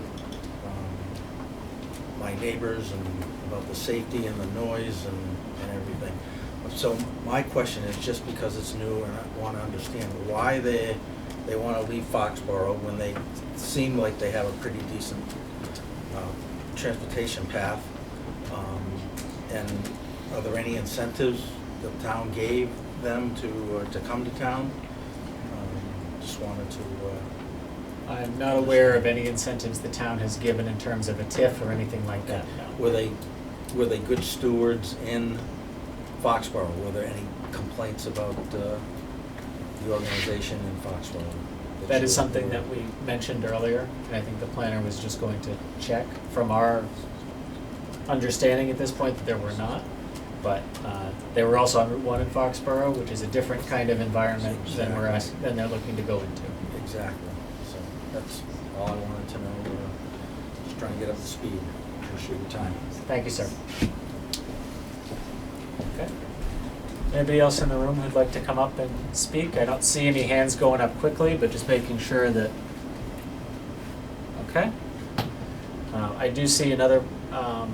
A repeat hand raiser here in the Zoom meeting. Again, the Zoom ID is DIGIRD. Hi, my name is Sue DiGiromo, and I live at 361 South Worcester Street, right across from where you're intending to build. So this is directly, your project is directly going to affect us with noise, fuel smell, lighting, pollution. I just want to know, is this a foregone conclusion that this is going to happen? I hesitate to say that anything that comes before the board is a foregone conclusion. We've been speaking about it for an hour now and talking about how we feel about different aspects of the project. But I will say what the planner, I will restate what the planner said at the beginning and what I said earlier. It is an industrially zoned lot, and they are proposing it as of right use. I respectfully understand that. I just want to state that I have little faith that, based on what goes on down the street with Whole Foods and the Cisco empty building, with what the activity that we have around here, the problems, the noise, the trash, the fuel, the trucks, we're going to be directly affected by it. So I do not have any faith that the tenant is going to comply and be a good neighbor. So I would like to concur with the gentleman that stated before that he hopes this does not go through and that this project is not approved. And I say that respectfully. Thank you. Thank you. Anybody else in the room who wanted to, Rob, if you'd like to come up? And again, just for everybody in the room, comments through the chair, and if we can answer them, we will. If we need clarification from the applicant, we will try to get it. Okay, fair enough. So Rob Welsh, 341 South Worcester Street. First of all, the trucks that they're having going in, are these all owned by that company? And an example would be, and I'm going to use Cisco as an example because it's food service, just a bad example. Okay, Cisco had all kinds of independent truckers and trucks from other companies that would bring product in. It would get stored at Cisco, they redistribute it onto their trucks and they send it out. The Cisco trucks, frankly, despite the sheer numbers, were really not that bad themselves in the neighborhood. It was the others that did, and it was because Cisco could police their own drivers. They had the authority to do that, and they did very aggressively, and so their drivers were actually pretty polite and well-behaved, versus the independents and the things that the guys they don't have control over. That was where the problems came from with them. So that's my first question is, and this operation sounded like it, so I just want to pin it down.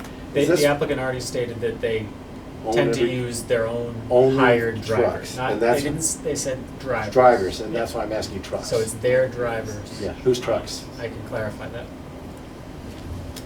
Okay, any other additional questions? Yep. Are they associated whatsoever with home market? And the reason I'm asking that question, I think not, but I just want to clarify. I think we're all pretty mad at home market, and this is a different entity, so just assuming they're going to come in and be as bad as those other people is a little unfair. I just want to point that out. And then, are they running any refrigeration units over there whatsoever? Do they have refrigeration facilities in the building? This is household goods, I think. I asked that and they said no. They None? said they would have AC for the office space, basically. AC and that only, was it. and It's a none on the 1,000-foot trucks? office space, and No not in the ref- warehouse. No refrigerated trucks? Correct. Okay.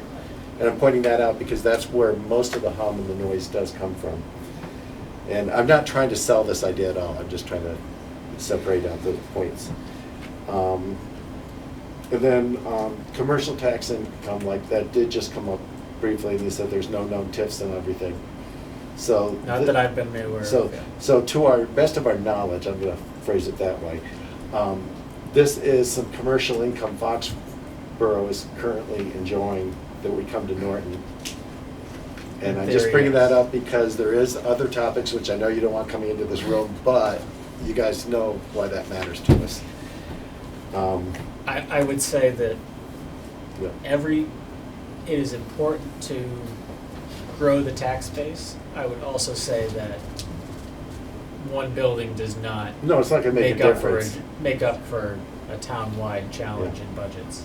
Just point out, And we I'll can't stop chase there. we Yeah. can't chase everyone away though. So we have to be reasonable. Idling, is there any other operation involved the trucks idling at all? Sitting out there and idling, or when they put them on the dock, do they just shut them off and that's the end of that? Sure, I can ask the follow-up for that. Okay. And what I did just nail down for the real things that are sources of problems from the existing was the outside truckers more than they themselves. The other thing that's hard to police that we've seen is, because I can walk in the morning, I'll tell you, those box trucks actually aren't that bad. They don't speed as much as people say, and they're somewhat polite. Who is a problem are the employees. They're guys arriving, they're pushing the minute to be late to work, they come down South Worcester like a rocket. And I see a lot of very high-speeding automobiles going in and out of these places. As a resident of John Scott Boulevard, I am familiar with speeding. But does it happen there too? Just a little bit. Okay. You're the better I place. see the giggles. I hear the giggles. You're the better place to speed, you're the better place for racing. Let's not, yeah. Yeah, let's not go there. But those are the questions. I thought we'd clear up those points because they kind of do speak to all the noise and Yeah. the things. Thank you. And then he's.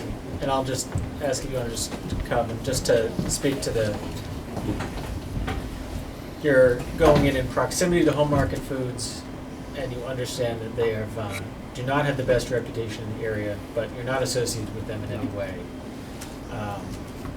And we talked about the drivers in terms of the trucks. Again, are those intended to be owned by the company and registered? The trucks they currently have are all owned by the company that they operate. That's their plan for the future. Okay. Will they be registered in the town? I'd have to confirm that with the applicant. And you're not generally a matter of idling them. When they pull in, they stop, because otherwise you're going to burn gas for no reason. Essentially, yes. Okay. And the reason about whether they'll be registered is we had a previous applicant, was that last year or 2 years ago? I forget. Last year, we had no real. Last year. It was last year? Time flies. And there was a significant potential truck presence, but none of the vehicles were going to be registered in Norton, which would have made it less attractive from a income standpoint. Yeah, we can definitely confirm that. Okay, thank you. Would the applicant be comfortable with conditions with regards to idling? We'd be open to that. Okay. I am not sure what a reasonable level of idling is for a truck to shut down, but we can look at that and discuss it. Obviously, they can't turn it off the minute they pull in the parking spot, because Lord knows I don't do that when I park somewhere, so even if I don't have to do anything. I understand they might need power to the, Lift gate or something, Exactly. yeah. And it's not, whether or not the engine needs to be running to provide that, I don't know. and especially with the hours of operation that they proposed, we're not talking about late night idling either. Yep. I just see a couple of hands raised here. I'm not sure who was first, so you two can fight it out here. Okay, go for it. Did you raise your hand? I tried to. I watched the.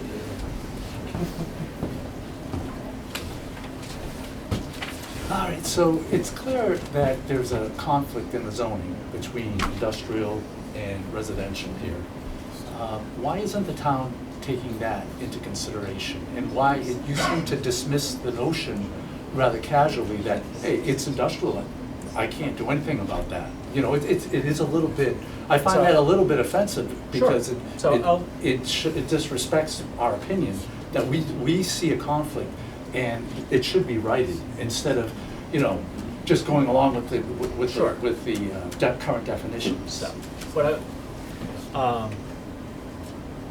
when one zone abuts another, part of what the board takes into consideration is what that impact is. So, generally, we look for projects to be more rigorous in how they design lighting plans, landscaping plans, how they look at traffic, those types of things. At the end of the day, it is an industrial use and industrial zone. So we went through a similar project on Hill Street a few years ago, where there was an industrial zone across the street from residential homes. We worked with the residents to identify what their concerns were with the area. Again, traffic on a narrow road. To mitigate those as best we can, work with the applicant for reduced hours of operation. Again, something we've discussed this evening. For projects that are not abutting another zone, in general, for an industrial project, the hours of operation are 24/7. That's the case in Blue Star.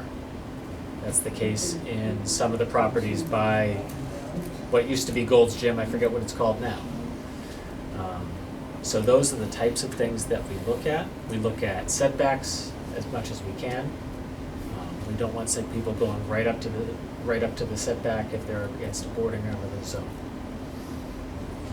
So there are stricter buffer requirements. There are stricter buffer requirements. Thank you. So there are pieces when an industrial zone or another zone butts up against a different zone, which play into how we look at everything. Not trying to dismiss your concerns, and I apologize if it came across that way. Right. Clearly, there's a conflict between the residential and industrial here. You've got, you know, and Norton zoning makes no sense if you look at it from a whole. Wetlands. You know, I'm concerned that I know we've done studies with grades, and this big parking lot's going to be pushing water in a certain direction. Where's it going? It used to be absorbed into the ground there, and now it's going to flood it somewhere else. It's going to go somewhere. Where is it going? We already have floods on South Worcester Street, so we got, you know. And that's why they already went through conservation. Yeah. They did a stormwater study, and I see you with the sarcastic nod here. Part of that review with conservation is that the town hired an independent engineer to look at all of their reports and make sure that they follow Norton stormwater bylaws, which mean that no additional runoff leaves to the site than what leaves it now with nothing built. So the applicant has had to build in drainage or other features to Okay. accept all of that runoff from everything that they've paid. So what happens when And if the- you'd like to look at that report, it's available on the town website. Moving on, what happens when the trucks are late because they're in traffic and it's after 7 PM? Do they go somewhere else? It's after 7, I can't go to Norton. What happens? My expectation is they would probably show up late, and if somebody filed a complaint, then the town, whether it's the building commissioner or somebody else, would say, we had a report that you had 5 trucks at 8:30 last night, your hours of operation are 7 o'clock. Please explain. Okay. And because we're looking at it at the permit level, this is something that, as the planner mentioned, that has teeth. Also, have we done pollution studies with these big tractor trailer trucks? So like, is my neighborhood gonna be inundated with diesel fumes when the wind blows a certain way? Even if it's 9 AM in the morning, do I wanna smell diesel? Oh, it's 9 AM, it's okay. I don't get sick at 9 AM. You know, of course I care. You know, it's, again, conflict between industrial and residential and conservation land. Okay, and finally, you know, the notion that safety, you know, like, the town needs the tax money. The town needs the tax money, even at the expense of safety for kids or people walking on South Worcester Street. Again, I find that offensive. You know, that, oh, well, we need the money, so if somebody gets hit, oh, well, you know, we got better, you know, I just I find will that. ask you to stop there, because I find that comment insulting, sir. Okay, well, you Thank said you. it. You said it yourself. No, I did You not say said, well, that. we need the money. You know, that's what you said. Sir, I'll please That's ask what you I to said. sit down. If Oh, you'd like to come up okay. and speak again later, that's fine. Okay, thank you. Sir, if you'd like to come forward.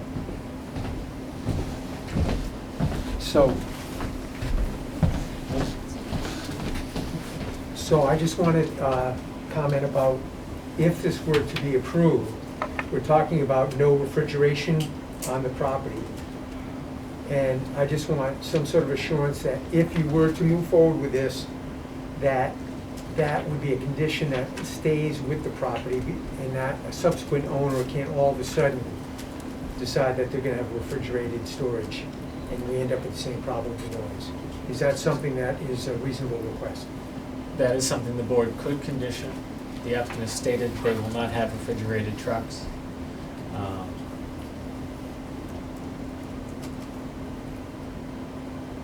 And we can discuss that as we move forward with this process. Thank you. If the applicant doesn't like any of the conditions that we put in terms of our decision, they are free to appeal. Okay, thank you. Sir, if you'd like to come forward. No, I don't want to slow things down. I'm staying here. All right.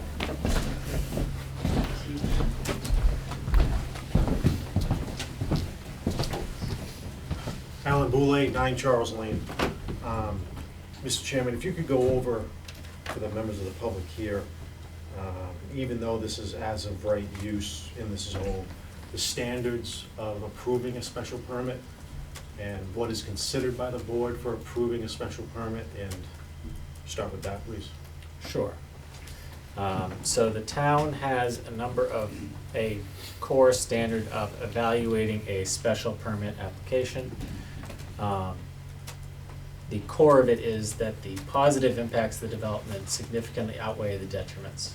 Could Paul or Brian pull them up, just so everyone knows what board members are actually considering when there's projects like this? Sure. And it's not just, yes, we like You it, no, want we me to, don't like Paul, or- it, there's I actual have it. criteria. Sure. Oops. I do not remember the section by heart. so I'm I will- pulling it up. Yeah, please.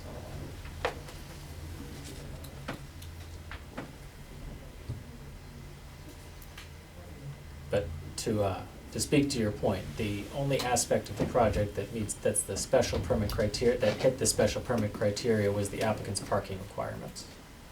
And size of the building. Size of the building required site plan review, not the special permit, I believe. Is that correct, Paul? Or did they both trigger special permit? It was a combination. Yeah, it's Combination. Combination, okay. Sorry, I'm almost there. No, that's fine.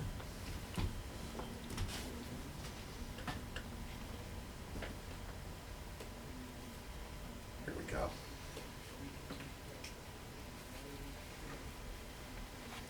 Perfect. So,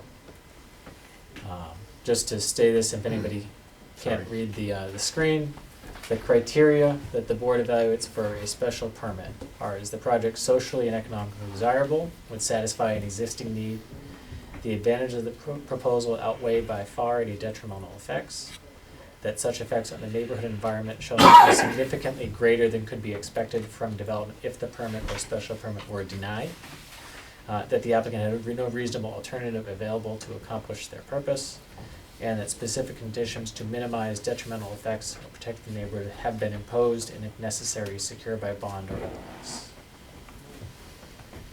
My only other question or comment would be if could explain the process of changing zoning, and does this board have a direct impact of how that land is zoned, or can change the zoning of that land, or how would we go about changing the zoning of, you know, industrial property that abuts or residential property?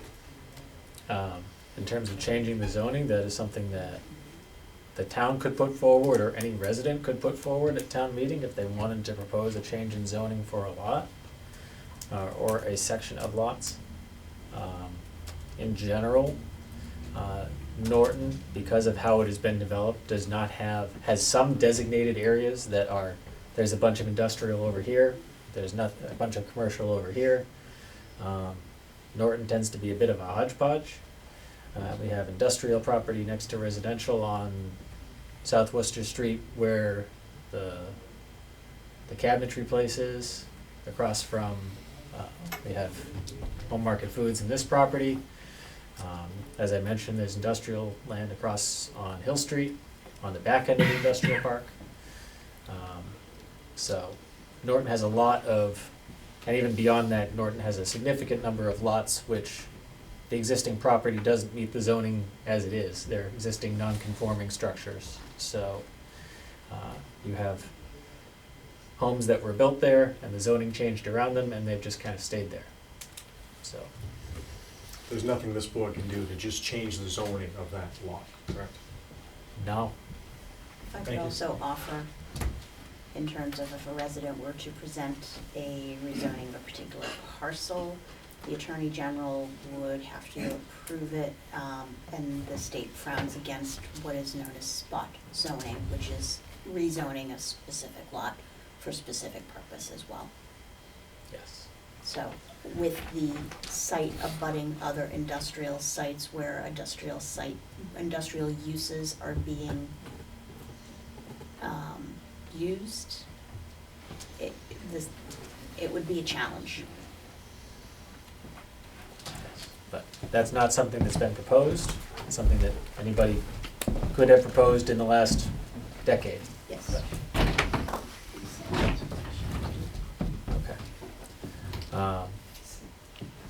I'll make a call to see if there's anybody in the Zoom meeting who would like to raise their virtual hand here, and make sure that I give them an opportunity to speak if they have not already. Since we do have a number more people joining the meeting than our normal meetings, we should get this many people for every meeting.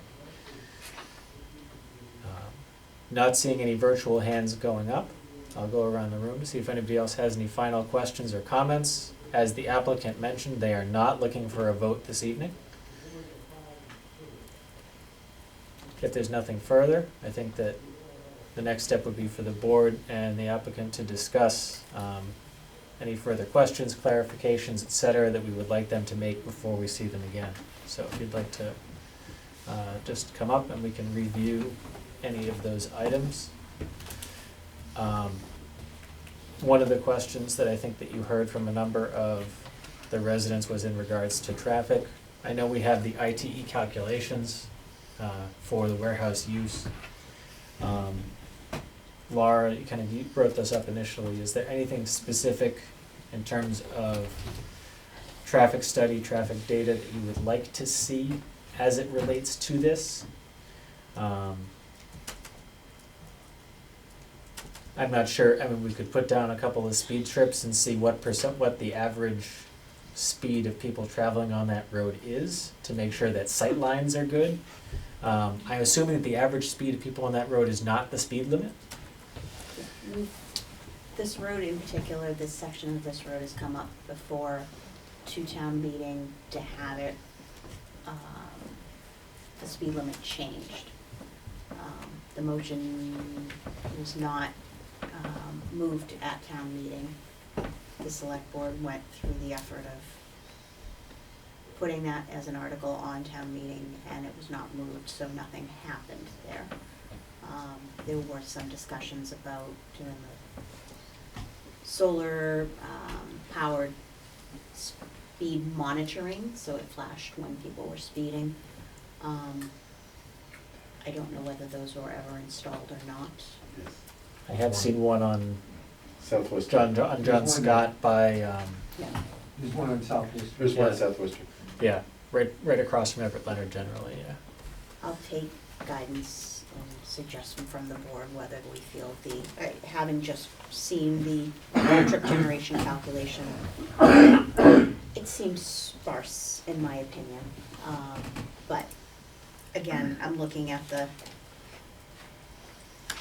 actual number of trips per day and agree it's not terribly excessive. I don't know whether it warrants a full traffic impact assessment or not. Okay.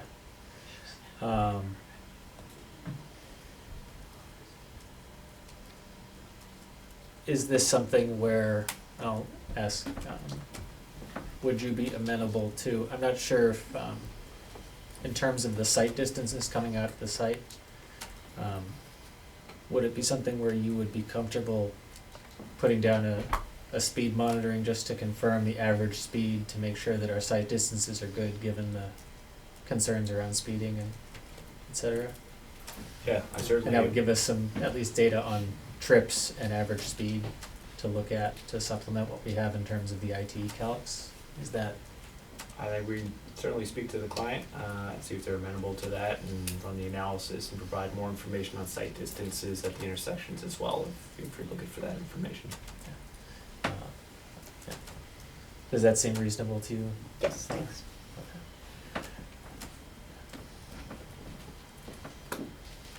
I'm thankful that at one point we had, I think it was Vanessa and Associates, talk about what are the costs of putting down one of those speed strips, and kind of, okay, this is how I don't feel uncomfortable asking somebody to do that, because it's not asking them to.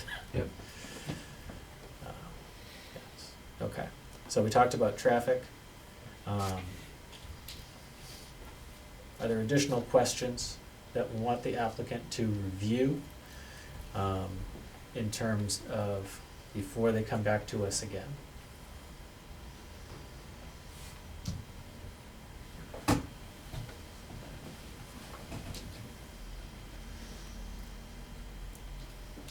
Nothing else? Okay. I just have one other question. Sure. Can I give you 1 second just to finish my train of thought here and then go into that? And in terms of, we had talked about, somebody asked about a gated site. I don't think that that was something that is necessarily a proposal or something that fire would generally be in favor of, or any of us would be. And unless there's an emergency, they would have to put emergency gates Yeah. up, with giving them the key. Okay. They didn't bring up the question of gates, though. Okay.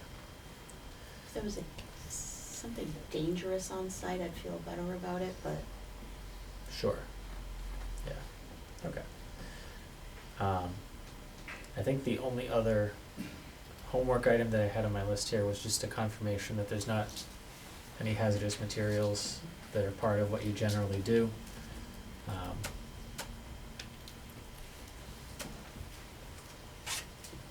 And if there's nothing else, then we would look to continue this to a future session. So before we do, I'll just, if you wanted to come up and just ask a final question. Two things. One, we checked the record of taxes that are paid in Foxborough, and I just wanted to make sure that they're paying current in that town so that That we would know. be part of the follow-up that town to Okay, town. so anyway, we haven't talked about that. The other thing is, yeah, I do think a previous speaker online made a good point about the Paramount, because I'm a little confused why we would just have the one name on this permit when I Google Colin Labree's name and he's coming up under Paramount. So I do think we want to clarify about that, if we are having one company or two companies coming to South Worcester Street? They've said that it's one company, but that company works for another company sometimes. Right, and so how would we it- should expect that everything that's on that site in Foxborough is coming here. So is insurance for certificates of liability? My question would be That's all things that offered. the town would do So as you'll part get- of the business process. Okay, so you will get that and affirm that it's from Patriot, not Paramount? The town would have whatever the town requirements are for insurance, for all of that stuff is things that this who- board doesn't deal with. Yeah, who verifies that? In terms of verification of insurance, I'm not sure. I mean, I know the accountant's I mean, office part usually. of the business, Right, but I just want, those are things we should know about ahead of time. those are not things that the board would generally consider as Okay. part of our process. You just, We would consider if there is if we need to have a bond to guarantee that something is finished. Right. Or if they're putting in a road, we would ask them for a bond or a surety to, if they stop and don't finish the road, then we would cash in the bond and finish it for them. Okay. Or something like that. All right, that makes sense. Generally, other than that, we don't get into insurance unless it's a very rare All right, circumstance. it's just because of the two companies that I wanted to ask, because you're applying under one company, but your insurance is under another. The umbrella of insurance, just that's a That is- question. Only because his name comes up on that Paramount. It's and- not uncommon, so Yeah. it's not uncommon to have a subsidiary and No, a I parent within the same site. No, I understand. And the last, just a general comment was I just think that if anyone wants information, the best is the town planner did provide me with the link.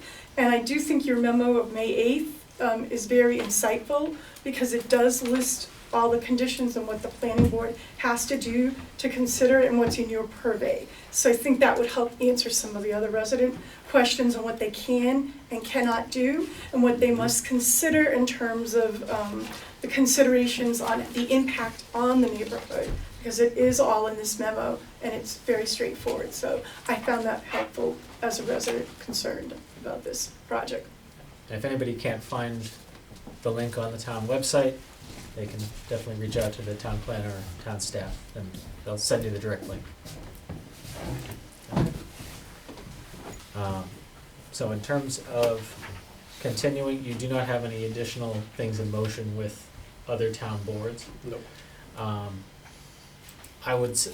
Ordinarily, I would ask if we want to continue to our next session.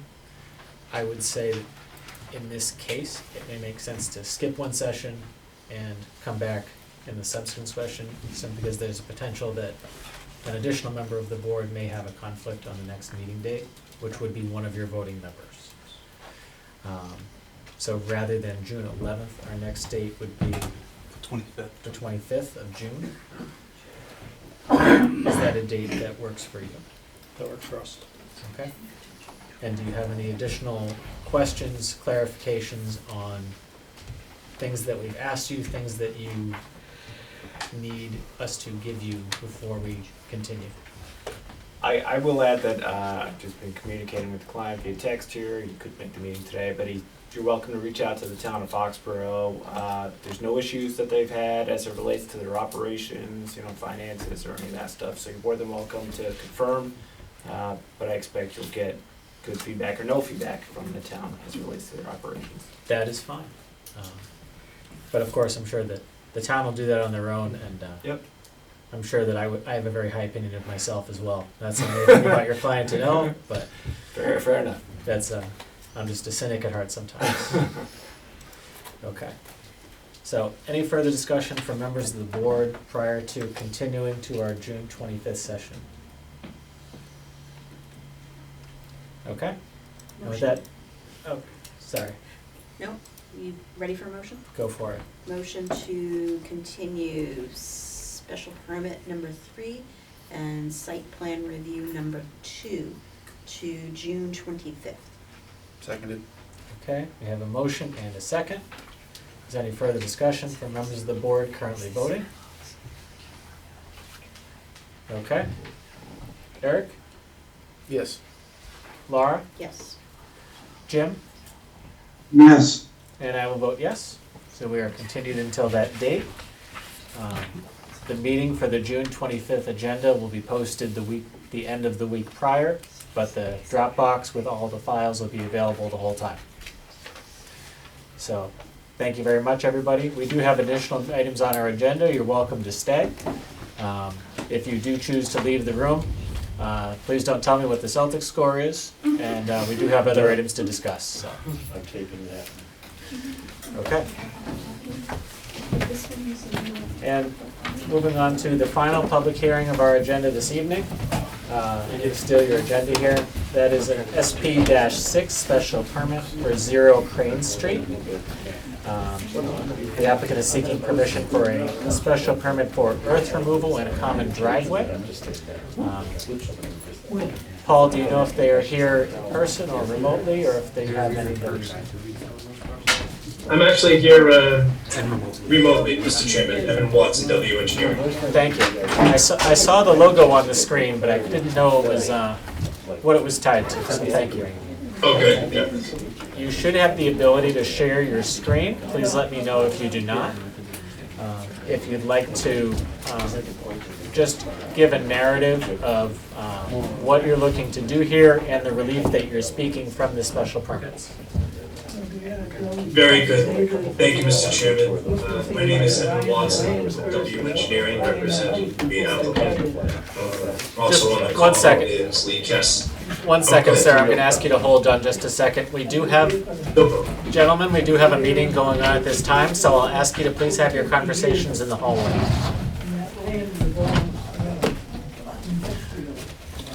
Thank you. Sorry for cutting you off there. No problem. I can't hear what's going on there, so I appreciate it. So just being talked over. So again, Evan Watson, W Engineering, representing the applicant.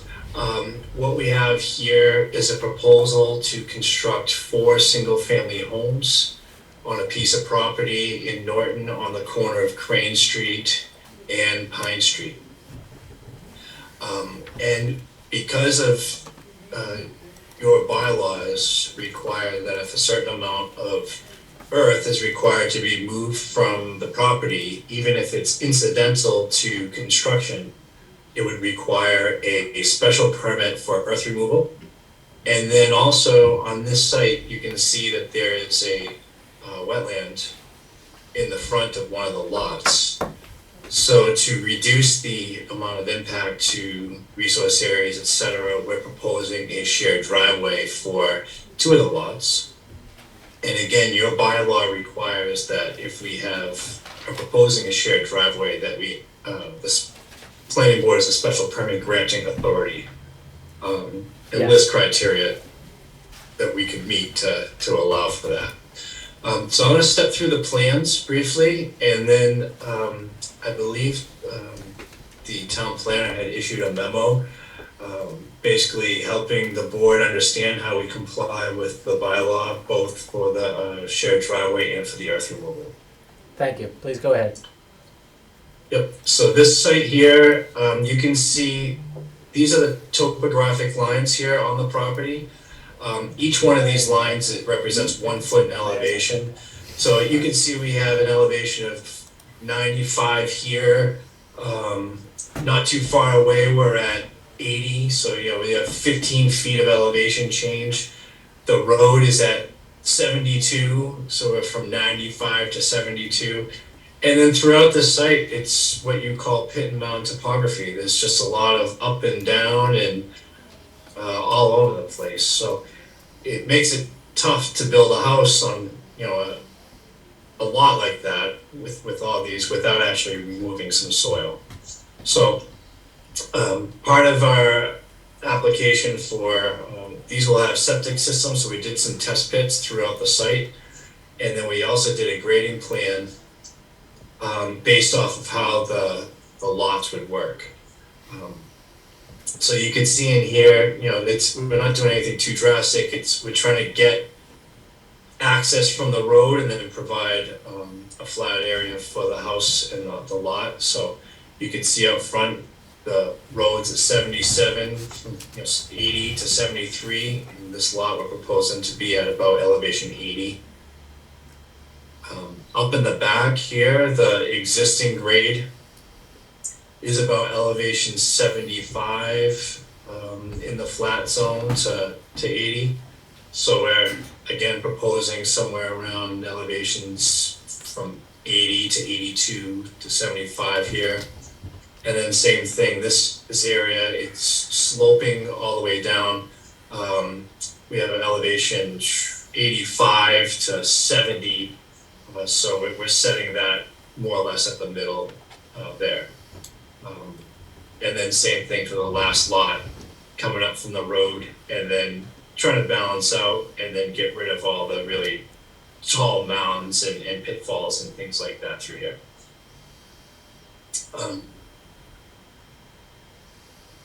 We also provided cross sections.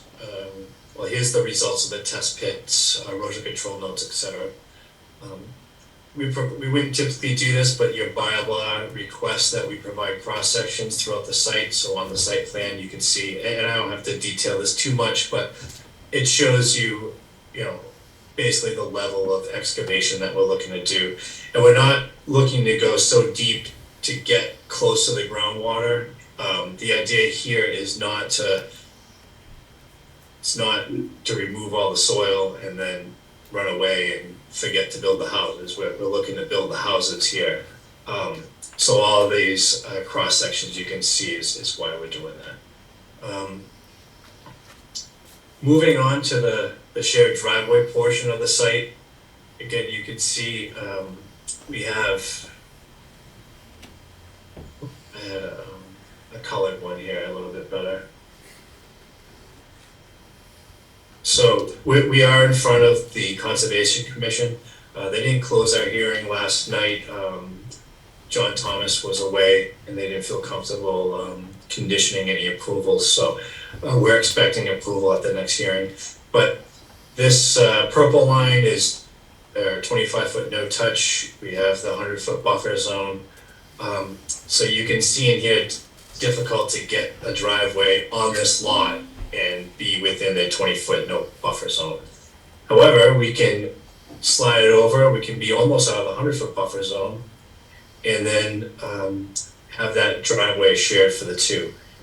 And so some features I did for this, and it's more detailed on the individual site plan, but we have a widened exit here so that if somebody's looking to, one of the homeowners is looking to take a right or a left out while waiting, there's room to get into the drive. We also provided a little turnout right here, again, so that if somebody's coming down and they see their neighbor, they can let them pass. And then we ultimately ended up at the last house. Your requirement is that a shared driveway be 500 feet or maybe longer if the board determines that it's safe, etc. So I think in my application I said the driveway itself is about 650 feet. But the shared component is only 498 feet. So the actual driveway that's on this easement for that lot would be 500 feet. I think we would still look at that as an extended driveway. That semantics have tangled us before. Given that the driveway as a unit is more than 500 feet, I think we would just want to make sure that fire and anybody else felt that the access up it was safe. Yep. And I know their requirement is 12 feet wide with an 18 feet clear. Oops, excuse me. So you can see in here we have 18 feet wide of pavement as we come in. We have 12 feet width. And then we step up to the little turnout of 18 feet to get a car by. And then it continues on to lot C at 12 feet wide. And then this will require grading on both sides, so they will be cleared with greater than 18 feet throughout the whole driveway. This is just the same thing for lot C, for that shared driveway. I think Paul also updated the board. We were in front of the Conservation Commission, And part of their requirement is to make sure we comply with the town's stormwater bylaws. So we did provide stormwater BMPs. We've analyzed the site to make sure our stormwater doesn't cause any issues. And it was sent out to peer review. Pat Byrne took a look at it, and the last correspondence we received from him said that we've addressed all of his concerns. So we should be good there. So with that, the planner did provide a great detailed letter here, and I don't know if it's important for me to go through that, or if you guys folks have read it and had any questions, or if Paul maybe wanted to. I was going to ask him to speak highlight next. anything So on it. once you were done, I was going to ask him to speak. So. Okay, all right, very good. Well, that's done. I'm done there with the presentation of the plans. I'd be happy to hear from Paul or any members of the board or the public. Okay. Paul, I know. Did you want to summarize anything additional in terms of this project? Just one additional point that this land is actually in Chapter 61 land, which means it's agricultural use and agricultural tax exemption. So as they're going through the process of selling, they have to clear that. As part of that process, they offered the town right of first refusal. There's a meeting at the select board this Thursday to go over that. Now, what I've been informed by the select board's office is that no town department has expressed interest in this. So the board is scheduled to take action on that right of first refusal on Thursday. Okay. Okay. And in terms of any additional comments that you wanted to, just in terms of, has the fire department looked at the driveway and they're confirmed that they're okay with it? Yes, they've, let me look at my notes here. They've had a chance to look at it. They had signed off on it. I don't have any specific notes. They checked the box saying we're okay. If I could interrupt, I remember his comment. He was concerned that because the lots didn't have an assessor's designation quite yet, that they didn't have individual addresses for emergency services. So we let him know about the Chapter 61 issue, that we are expecting them to create assessor's lots once that's taken care of. And he was happy and said he would work with the building or assessing department to make sure that each house got its own address. Okay, yeah, thank you. Yeah, the other aspect of this is it's a requirement under the earth removal is for surety. They're showing an amount sufficient to cover the cost of restoring the earth removal operation. That's in there, so that is a requirement. So that would be a condition that we would attach to the special permit as the surety, as noted. Yes. If you want to file in your notes for standard conditions involving a surety, if we want to specify an amount, I would just want us to have language that would allow us after a certain period to reevaluate the surety if needed. For example, if the project sits for 2 years and the cost of bulldozers triples, and the surety would not be sufficient to cover it. That's a terrible example, but with a prior project where we specified a surety amount and then couldn't change it, that's something that I would prefer not to do it again. Okay. But if peer review has already looked at the stormwater, the fire department has signed off on the common driveway, are there any additional open items with other town departments or staff that we need to be aware of, other than conservation is still in process? No, all of the other departments have reviewed it. Okay. And signed off on it. The system does work sometimes. It's getting there. Okay. Any additional questions from members of the board for the applicant here? The only question I had is where is the 22,000 cubic feet of earth going? So Lone Bill Homes has a project in Dayton, which could use some fill. So the idea would to be head west down Crane Street. I think we described it in our narrative 1 minute.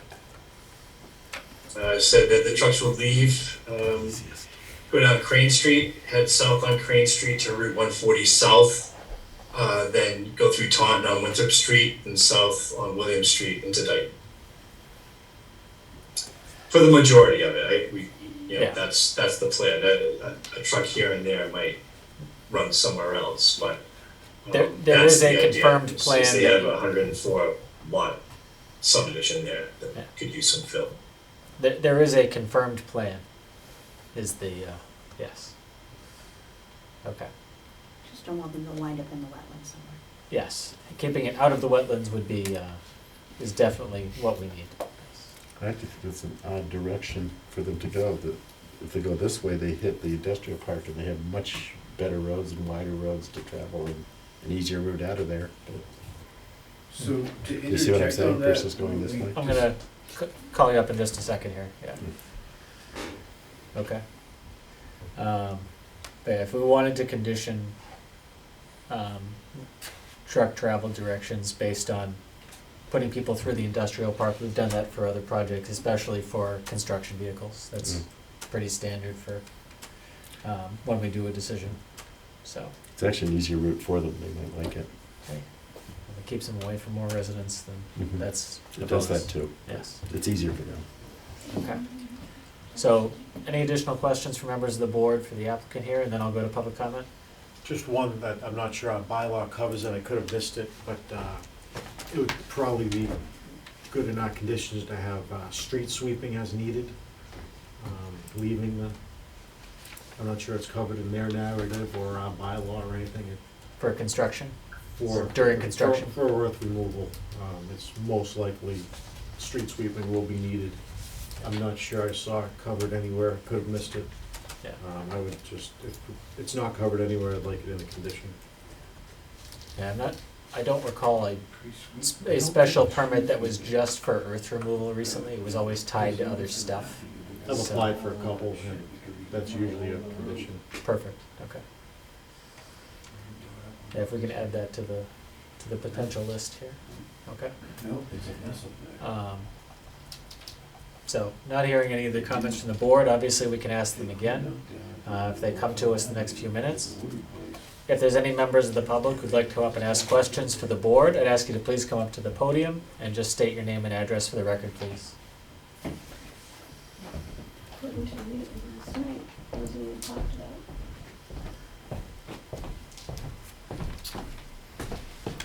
Hi, my name's Eric Kleber. I live at 50 Crane Street, Norton, Mass.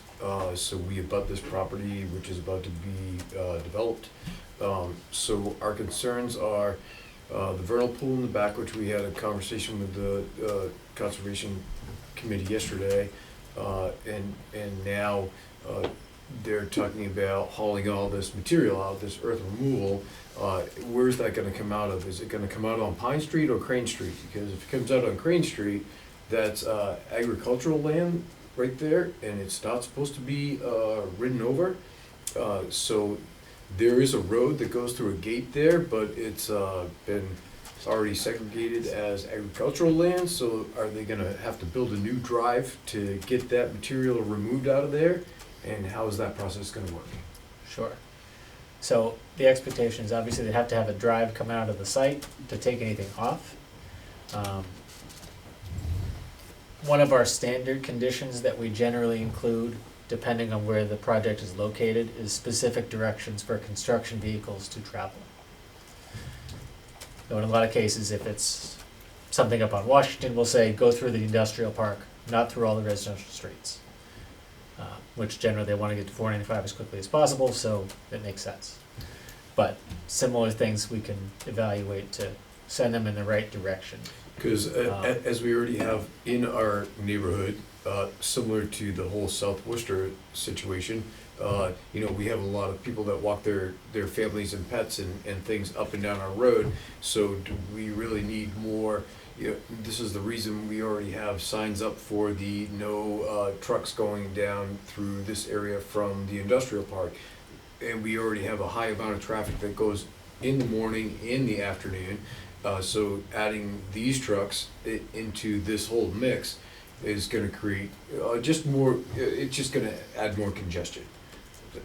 That's all I have to say. Thank you. And just to the comment about the vernal pools, that would be something that conservation would be part of whatever approvals that they would do. Okay, thank you.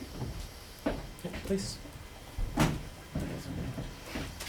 And I do see somebody in the Zoom meeting. I'm gonna go to you in just a second.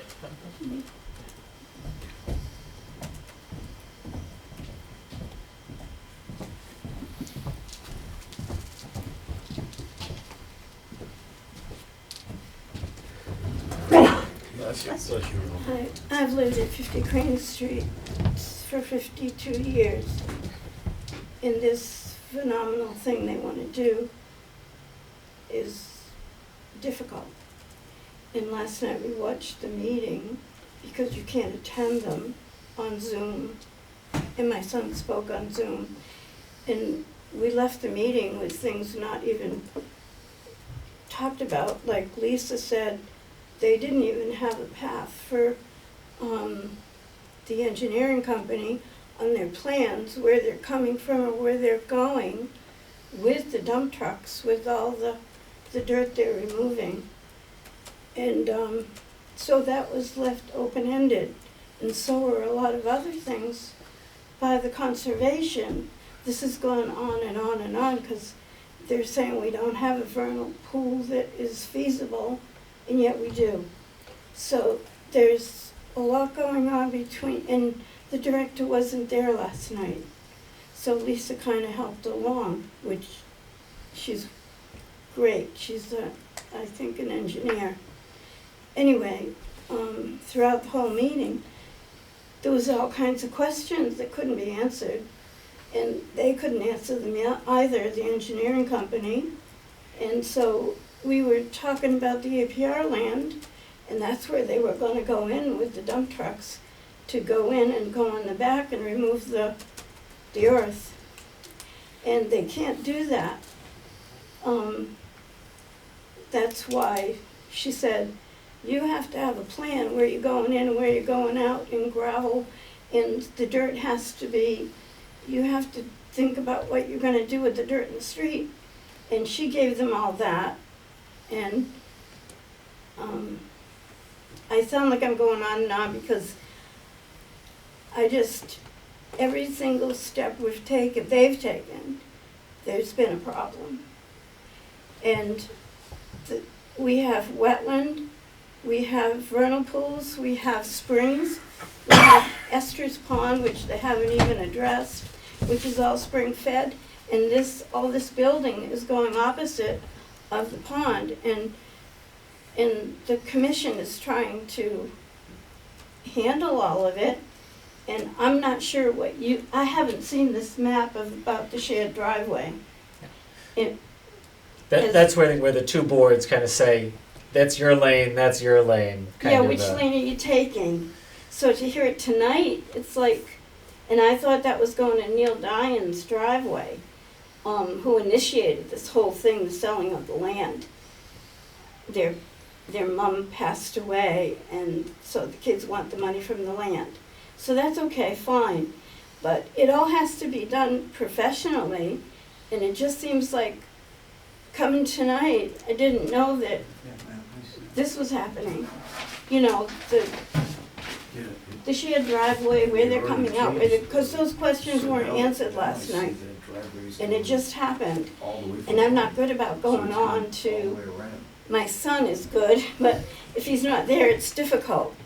And they wanted to have meetings where people could come, but a lot of people on the board didn't want that to happen. It was easier for them to Zoom. And Zoom is hard for people that are older and makes it difficult. And just to stay above it, because the houses are going right on our, next to our property, and Jimmy that lives next door, you know, his son had a little league baseball, so we're not all consumed with it, but I am, because I've been there 52 years with no houses, no problem. Water, yeah, we do get it in the cellar. This may cause a water problem. It's things that when you get older you don't think about, because you don't think you're going to be there anyway, but all these things are happening, and I know that John Thomas is doing the best he can, and the people on that board are doing the best they can, and so are you. And this is the first time I've attended one of your meetings. And the only way I got up here was Brian, because when my daughter went to help with the aged people, I had to climb those stairs, and I've had 8 back surgeries. That door was locked. Couldn't get in it from the elevator. So it's like, I don't know, it's just, I'm just going on, but I don't mean to, because your time is important. But it just seems like they keep coming up with something different, thinking that they've got a plan, and they don't really have a complete plan. And I know you're watching out for townspeople. So here I am, first time.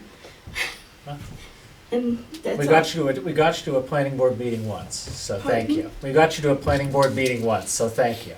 Yeah, and I vote, but one time I tried to get into the school where my granddaughter goes, and there was no parking for disabled anywhere, and I couldn't even go in and vote at the Middle school? The middle school. And it was like, this is my town, and I can't even get in there and vote. And it's like, the town's exploded. I think those first couple of spots on that front left lot are supposed to be marked for handicap, but. Well, every spot was taken. I Yeah, must have gone at the wrong time, That's frustrating. and I can't walk that far. So and this one was locked, but Brian let me in. So here I am.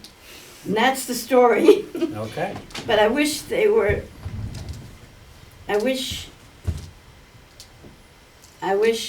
wasn't happening. Thank you. And Mr. Watson, just to clarify one of the points that the abutter raised, in terms of, you have the layout of what the driveways would be post-construction, in terms of what the construction plan would be given the agricultural land around the site. Is there a plan that shows that? Yeah, so it was always intended to have the shared driveway, just to make that clear, and all the plans that we presented to conservation showed that, so. It's not really conservation's thing, so I get that. Clarified, but that's fine. okay, if you hadn't seen it, I can understand. And then on this plan, we show that on each spot on the lot has an access to either Pine Street, Crane Street, or this other road that comes through the abutting property that's owned by the current owner. I did just take a look at the agricultural overlay that's on that property, and I'm not done actually reviewing it. It was a little unclear to me at this moment whether or not it's allowed or not to access this piece of property over it by driving something through here. But be that as it may, if we get through the end of that and we determine that that's not an adequate way to go, we will just have to come in through some of these areas here. So we'll have to have a small work crew that basically breaks into the site in these areas, and then we can have a convenient circulation throughout the site as we get going. But these are the stabilized construction entrances that we have adjacent to Crane Street and Pine Street. And then I think there was discussion about street sweeping in the past a few moments ago. Part of the conservation's permit will require street sweeping.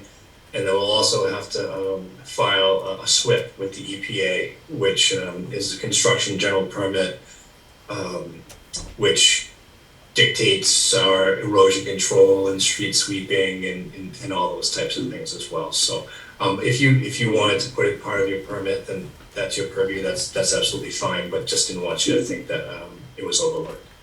Sure. And Paul, if you are able to review with the applicant if that access is allowed given the restrictions on the land, that would be helpful just to understand what the, if we're changing the plan, if we're going to give a plan approval, we want to make sure that we don't have to modify it afterwards. Okay. And I see you. I do have somebody in the Zoom meeting who wants to speak, so I'm going to ask them to go first, and I'll get to you right after, if that's okay. Sure. Okay. The name on the Zoom meeting is Denise Giblin. So if you want to just come off mute and state your name and address, please. Yes, Denise Giblin, 13 Smith Street in Norton. And I have two questions. First is related to the shared driveway. If that is not approved and if an alternative location has to be chosen, particularly it was pointed out that that sharp corner on Pine Street just before 171, that's a very dangerous hill curve as it stands right now without a driveway there. So I would be curious as to what safeguards would be put in place. If the applicant, if we do not approve that common driveway, it is on the applicant Right. to propose an alternative. I'm sorry, I didn't. Could you repeat the question? It's not a question to you. No, they were asking. Okay. If we don't approve the special permit for the driveway, what is the plan? And I basically said that is on the applicant to work through. Well, I just want to express my concern because that is a safety concern on that hill. Understood. Thank you. And then secondly, I'd ask that the engineer pull up the proposal letter again. There was something that I saw in there I wanted to look at again. Was it the letter from the? Do you mean the planner's memo? Or Yes, under the proposal paragraph, it refers to Francis and Jamie Riley. Could you elaborate on that? Suppose, well, I know the owner is the Riley Trust. The person that actually submitted the application was Longbill Homes as the applicant. So I think it might just be on, if I could bring up.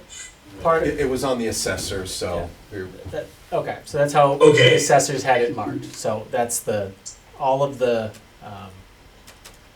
in other cases where there's a question of who is the owning party of the property, we have asked to get a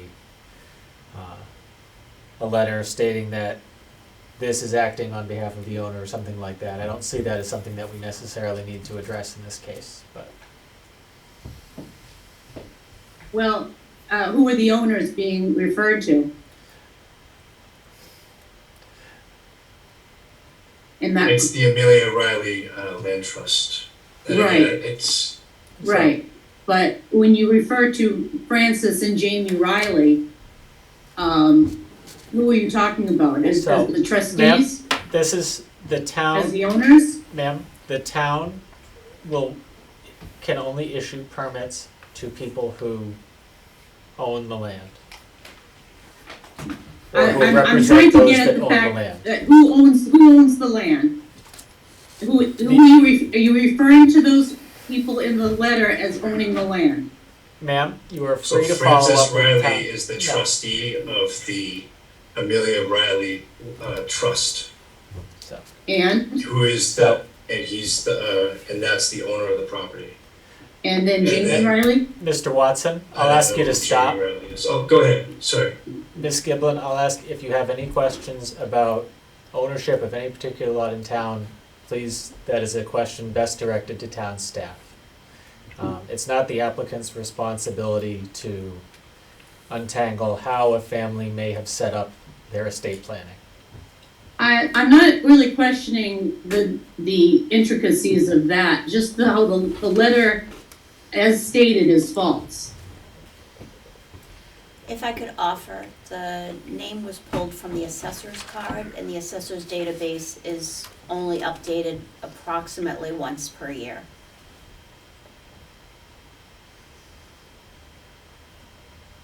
So information that's on the assessor's card that the public can see may be outdated. Excuse me, can I get up and speak about this? I'm an owner of the property. This is Francis This is Riley. Francis Riley. Please do, yes. That's Thank a niece. I apologize, sir. I apologize for all this incorrect stuff. Starting number one, that's my niece. She knows who the people own the property. It's under the Amelia C. Riley Realty Trust. I am a trustee, and my brother Gene Riley is a trustee. The people that the developers are long-built homes, and there's been a lot of miscommunication that I don't even know about. You know, I'm sorry, I apologize, it's lack of communication in some respects. Also, I went to the selectmen's meeting when we sent the letter of first refusal to the town. That was months ago, and I'm sure it's over the 120 days, and the selectmen said they didn't want it. The department, I offered it to the town water department, so that this problem wouldn't exist the way it is, but unfortunately, it didn't happen that way. But you said, you stated that the letter of right of refusal is still pending? It's on the agenda for Why, this Thursday. why is that when the selectmen stated that you no, have- we don't, they don't want it? They may need to take an official action in a meeting. That would be my guess. Because I asked, you know, if you're gonna go through the 120 days, and they said, no, we won't, we'll give you a notification that the right of refusal they said they didn't want it. So. Let me interject here. I will ask you to hold, please, sir. 171 Sir, Pine. I'll ask you to hold since the applicant, since the owner is currently speaking. Well, But I we're just- all owners. Okay, just 1 second, I'll ask him to finish any comments that he has, and then I will recognize you. Thank you. As far as the gravel removal, the property they're talking about as far as using as a driveway to get out onto Crane Street, that's an APR restriction. That's under the restriction of the Department of Agriculture. They make those decisions. Yeah, and It's town not- staff will check that out. and- Also, the Yeah. property is under agreement to be sold. That's another situation you're gonna have to deal with. And right now, we're going through the process with the Department of Agriculture as this buyer being accepted through the department to see if they are sufficient enough to farm it. So. Thank you. All right, and I'm sorry about everything, and as far as, you know, losing your land, nobody want, you know, I don't want it any more than anybody else, but the size of the lots in our location has gone from 30,000 to 80,000 square feet, so that makes a problem. Also, you see the lots up the street where Balfour is, and you people allow less acreage there, that was a cluster development, so there was a whole different set of. I didn't agree with that when you're making other people have an 80,000 square foot lot, and then you make a deal with them. You know, I know it was for open space, but it's not fair to the people that had, you know, had to, That's right, the cluster is right. you know, but, Is there anything further that you'd like to add, sir? yeah. And then there was another, I had a letter from the Mass Wildlife. They wanted to know what was going on with the farmland there, which is lot 29-9. And that's what's gonna happen. It's gonna stay, it's restricted, it's gonna stay farming. It has to stay farming. It's not gonna be developed. As far as the rest goes, it's not my decision. Okay? Understood. Thank you. All right. Thank you. Um, And another thing, as far as the address, it's just a typographical error. That he knows who the trustees are, and Denise knows. All right, thank you. Understood. And I did see, the name on the Zoom meeting says Neil Dion or Dion. I apologize if I butchered one of the pronunciations on that.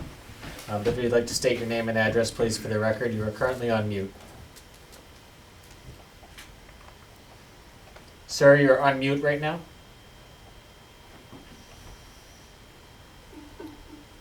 I There we am go. on mute. We got you now. All right, my name is Neil Dion. I'm at 171 Pine Street. I'm the house lot that's in between all this development. Thank you, Mr. Chairman, for allowing me the opportunity to speak.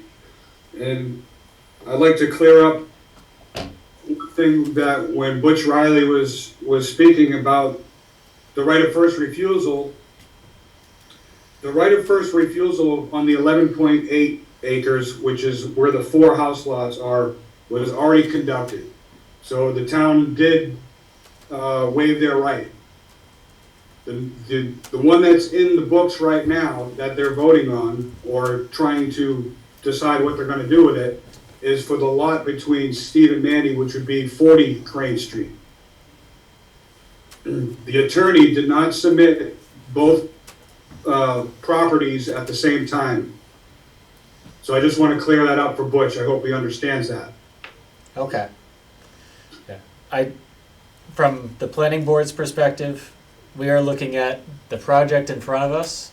Anything outside of that Yeah, I know project that. is, I know that. yeah. Okay. Okay, so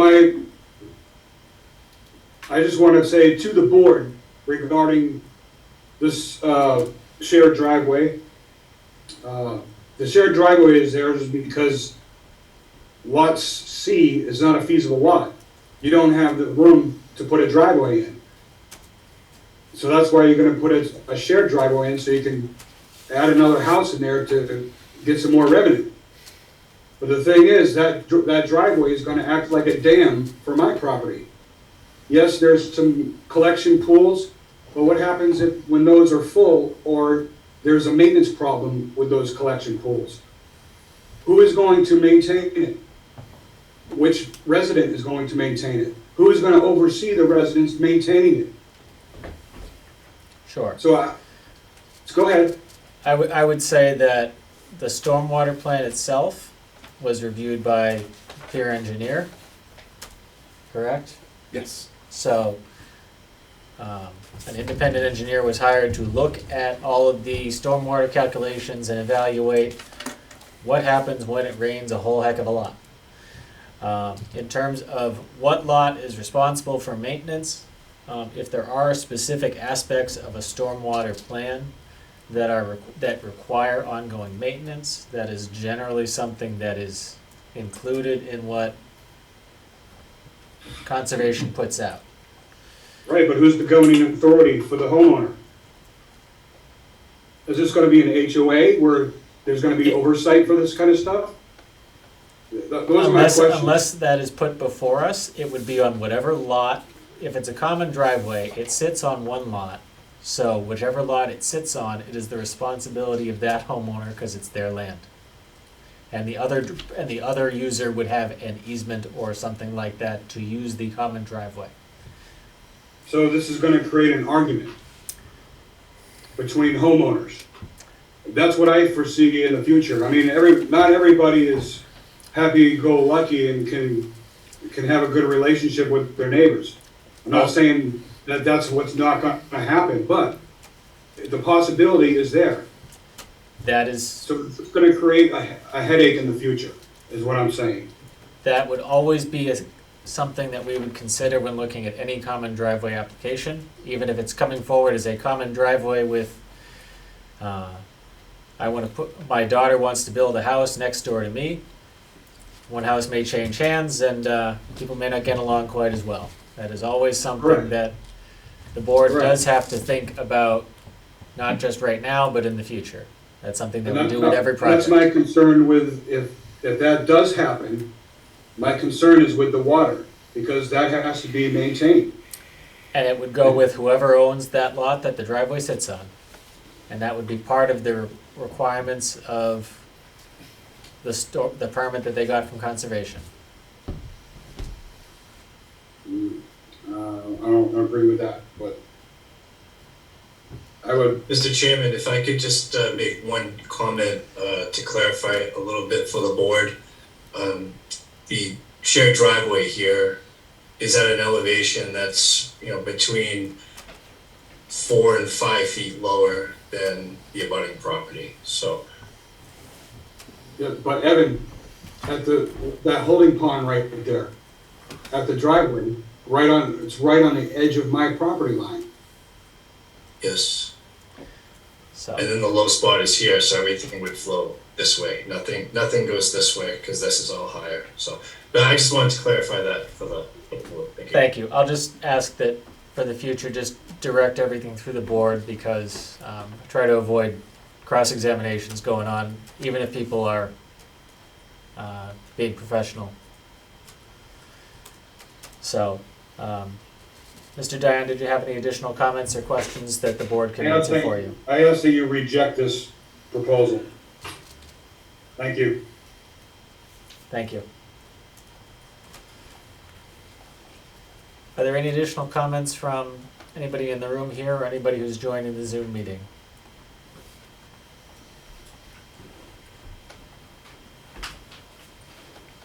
Well, I have one other comment.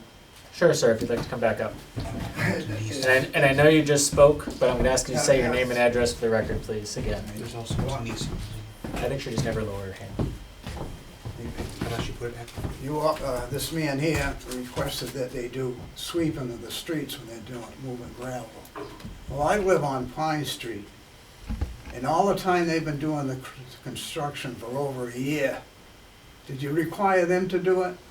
I got cracks in my ceiling because of the heavy weight of trucks going over the road all the time.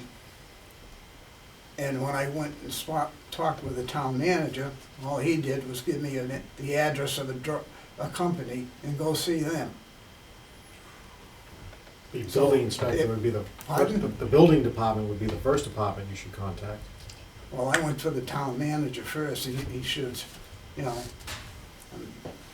But, I mean, if you're gonna have it for one, you should you do it for all. It could have been in there. Pardon? It could have been in there. This is a completely separate project. You're suggesting that there be sweepers to clean the streets. I got nothing against that.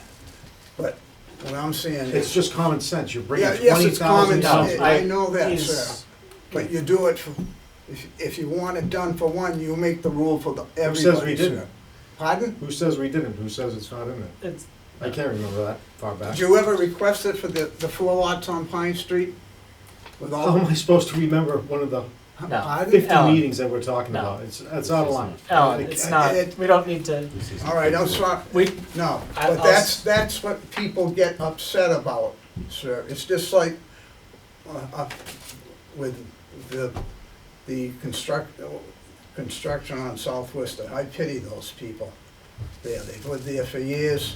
If the chair will leave me a little latitude for 1 minute. If you think we're here not to help you people and help we're town residents just like you. Well, when We're you- here to try to help these All situations. right, I That's what we realize do. that.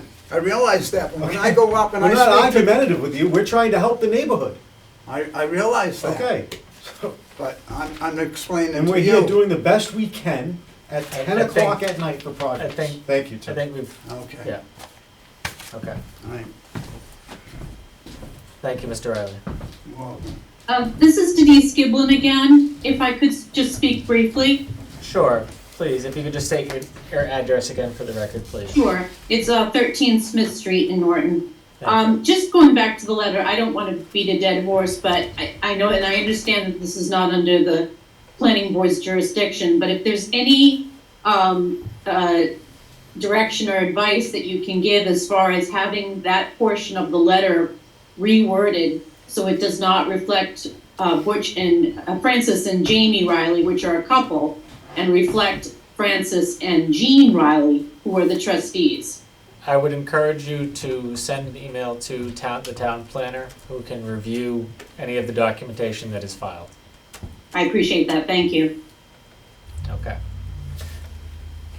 So, Mr. Watson, I know you are still in front of conservation.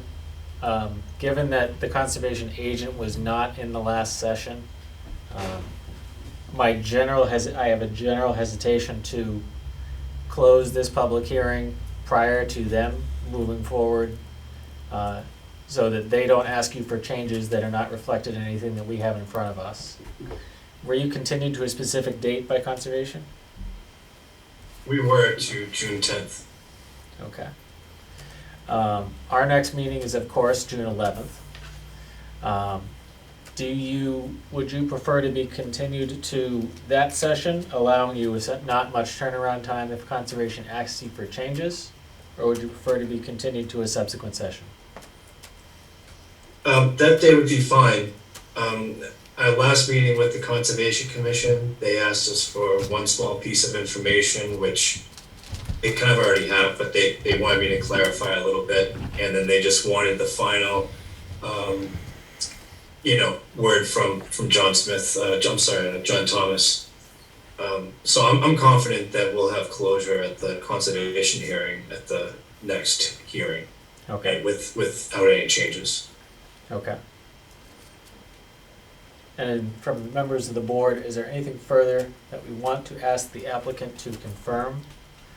As of now, the one piece of homework that I had listed was confirming construction access to all lots, given agricultural restrictions. Is there anything further that we want to have confirmed at our next session? If not, I would look for a motion. Motion to continue special permit number 6 until June 11th. Second. Okay, we have a motion and a second. Is there any further discussion? Okay. Hearing none, I will go through the roll for the vote to continue. Rob, I will start with you. Yes. Eric? Yes. Laura? Yes. Alan? Yes. Jim? I'm sorry, that broke up a little bit, so I'm going to ask you to repeat it. Yes. Thank you. And I will vote yes as well. So we are continued until June the 11th. Thank you very much, everybody. Thank you very much. We've concluded the open hearing section of our agenda. Is there anything else anybody wanted to state in the open session this evening, prior to any additional motions? Motion to adjourn. Do you need help getting down? Second. Sure. Okay, we have a motion and a second to adjourn. Any Yes. further discussion? Yes. That's my discussion. Okay. Rob, yes. Eric? Yes. Laura? Yes. Alan? Yes. Jim? Yes. And I will vote yes. Thank you very much, everybody. Have a good evening.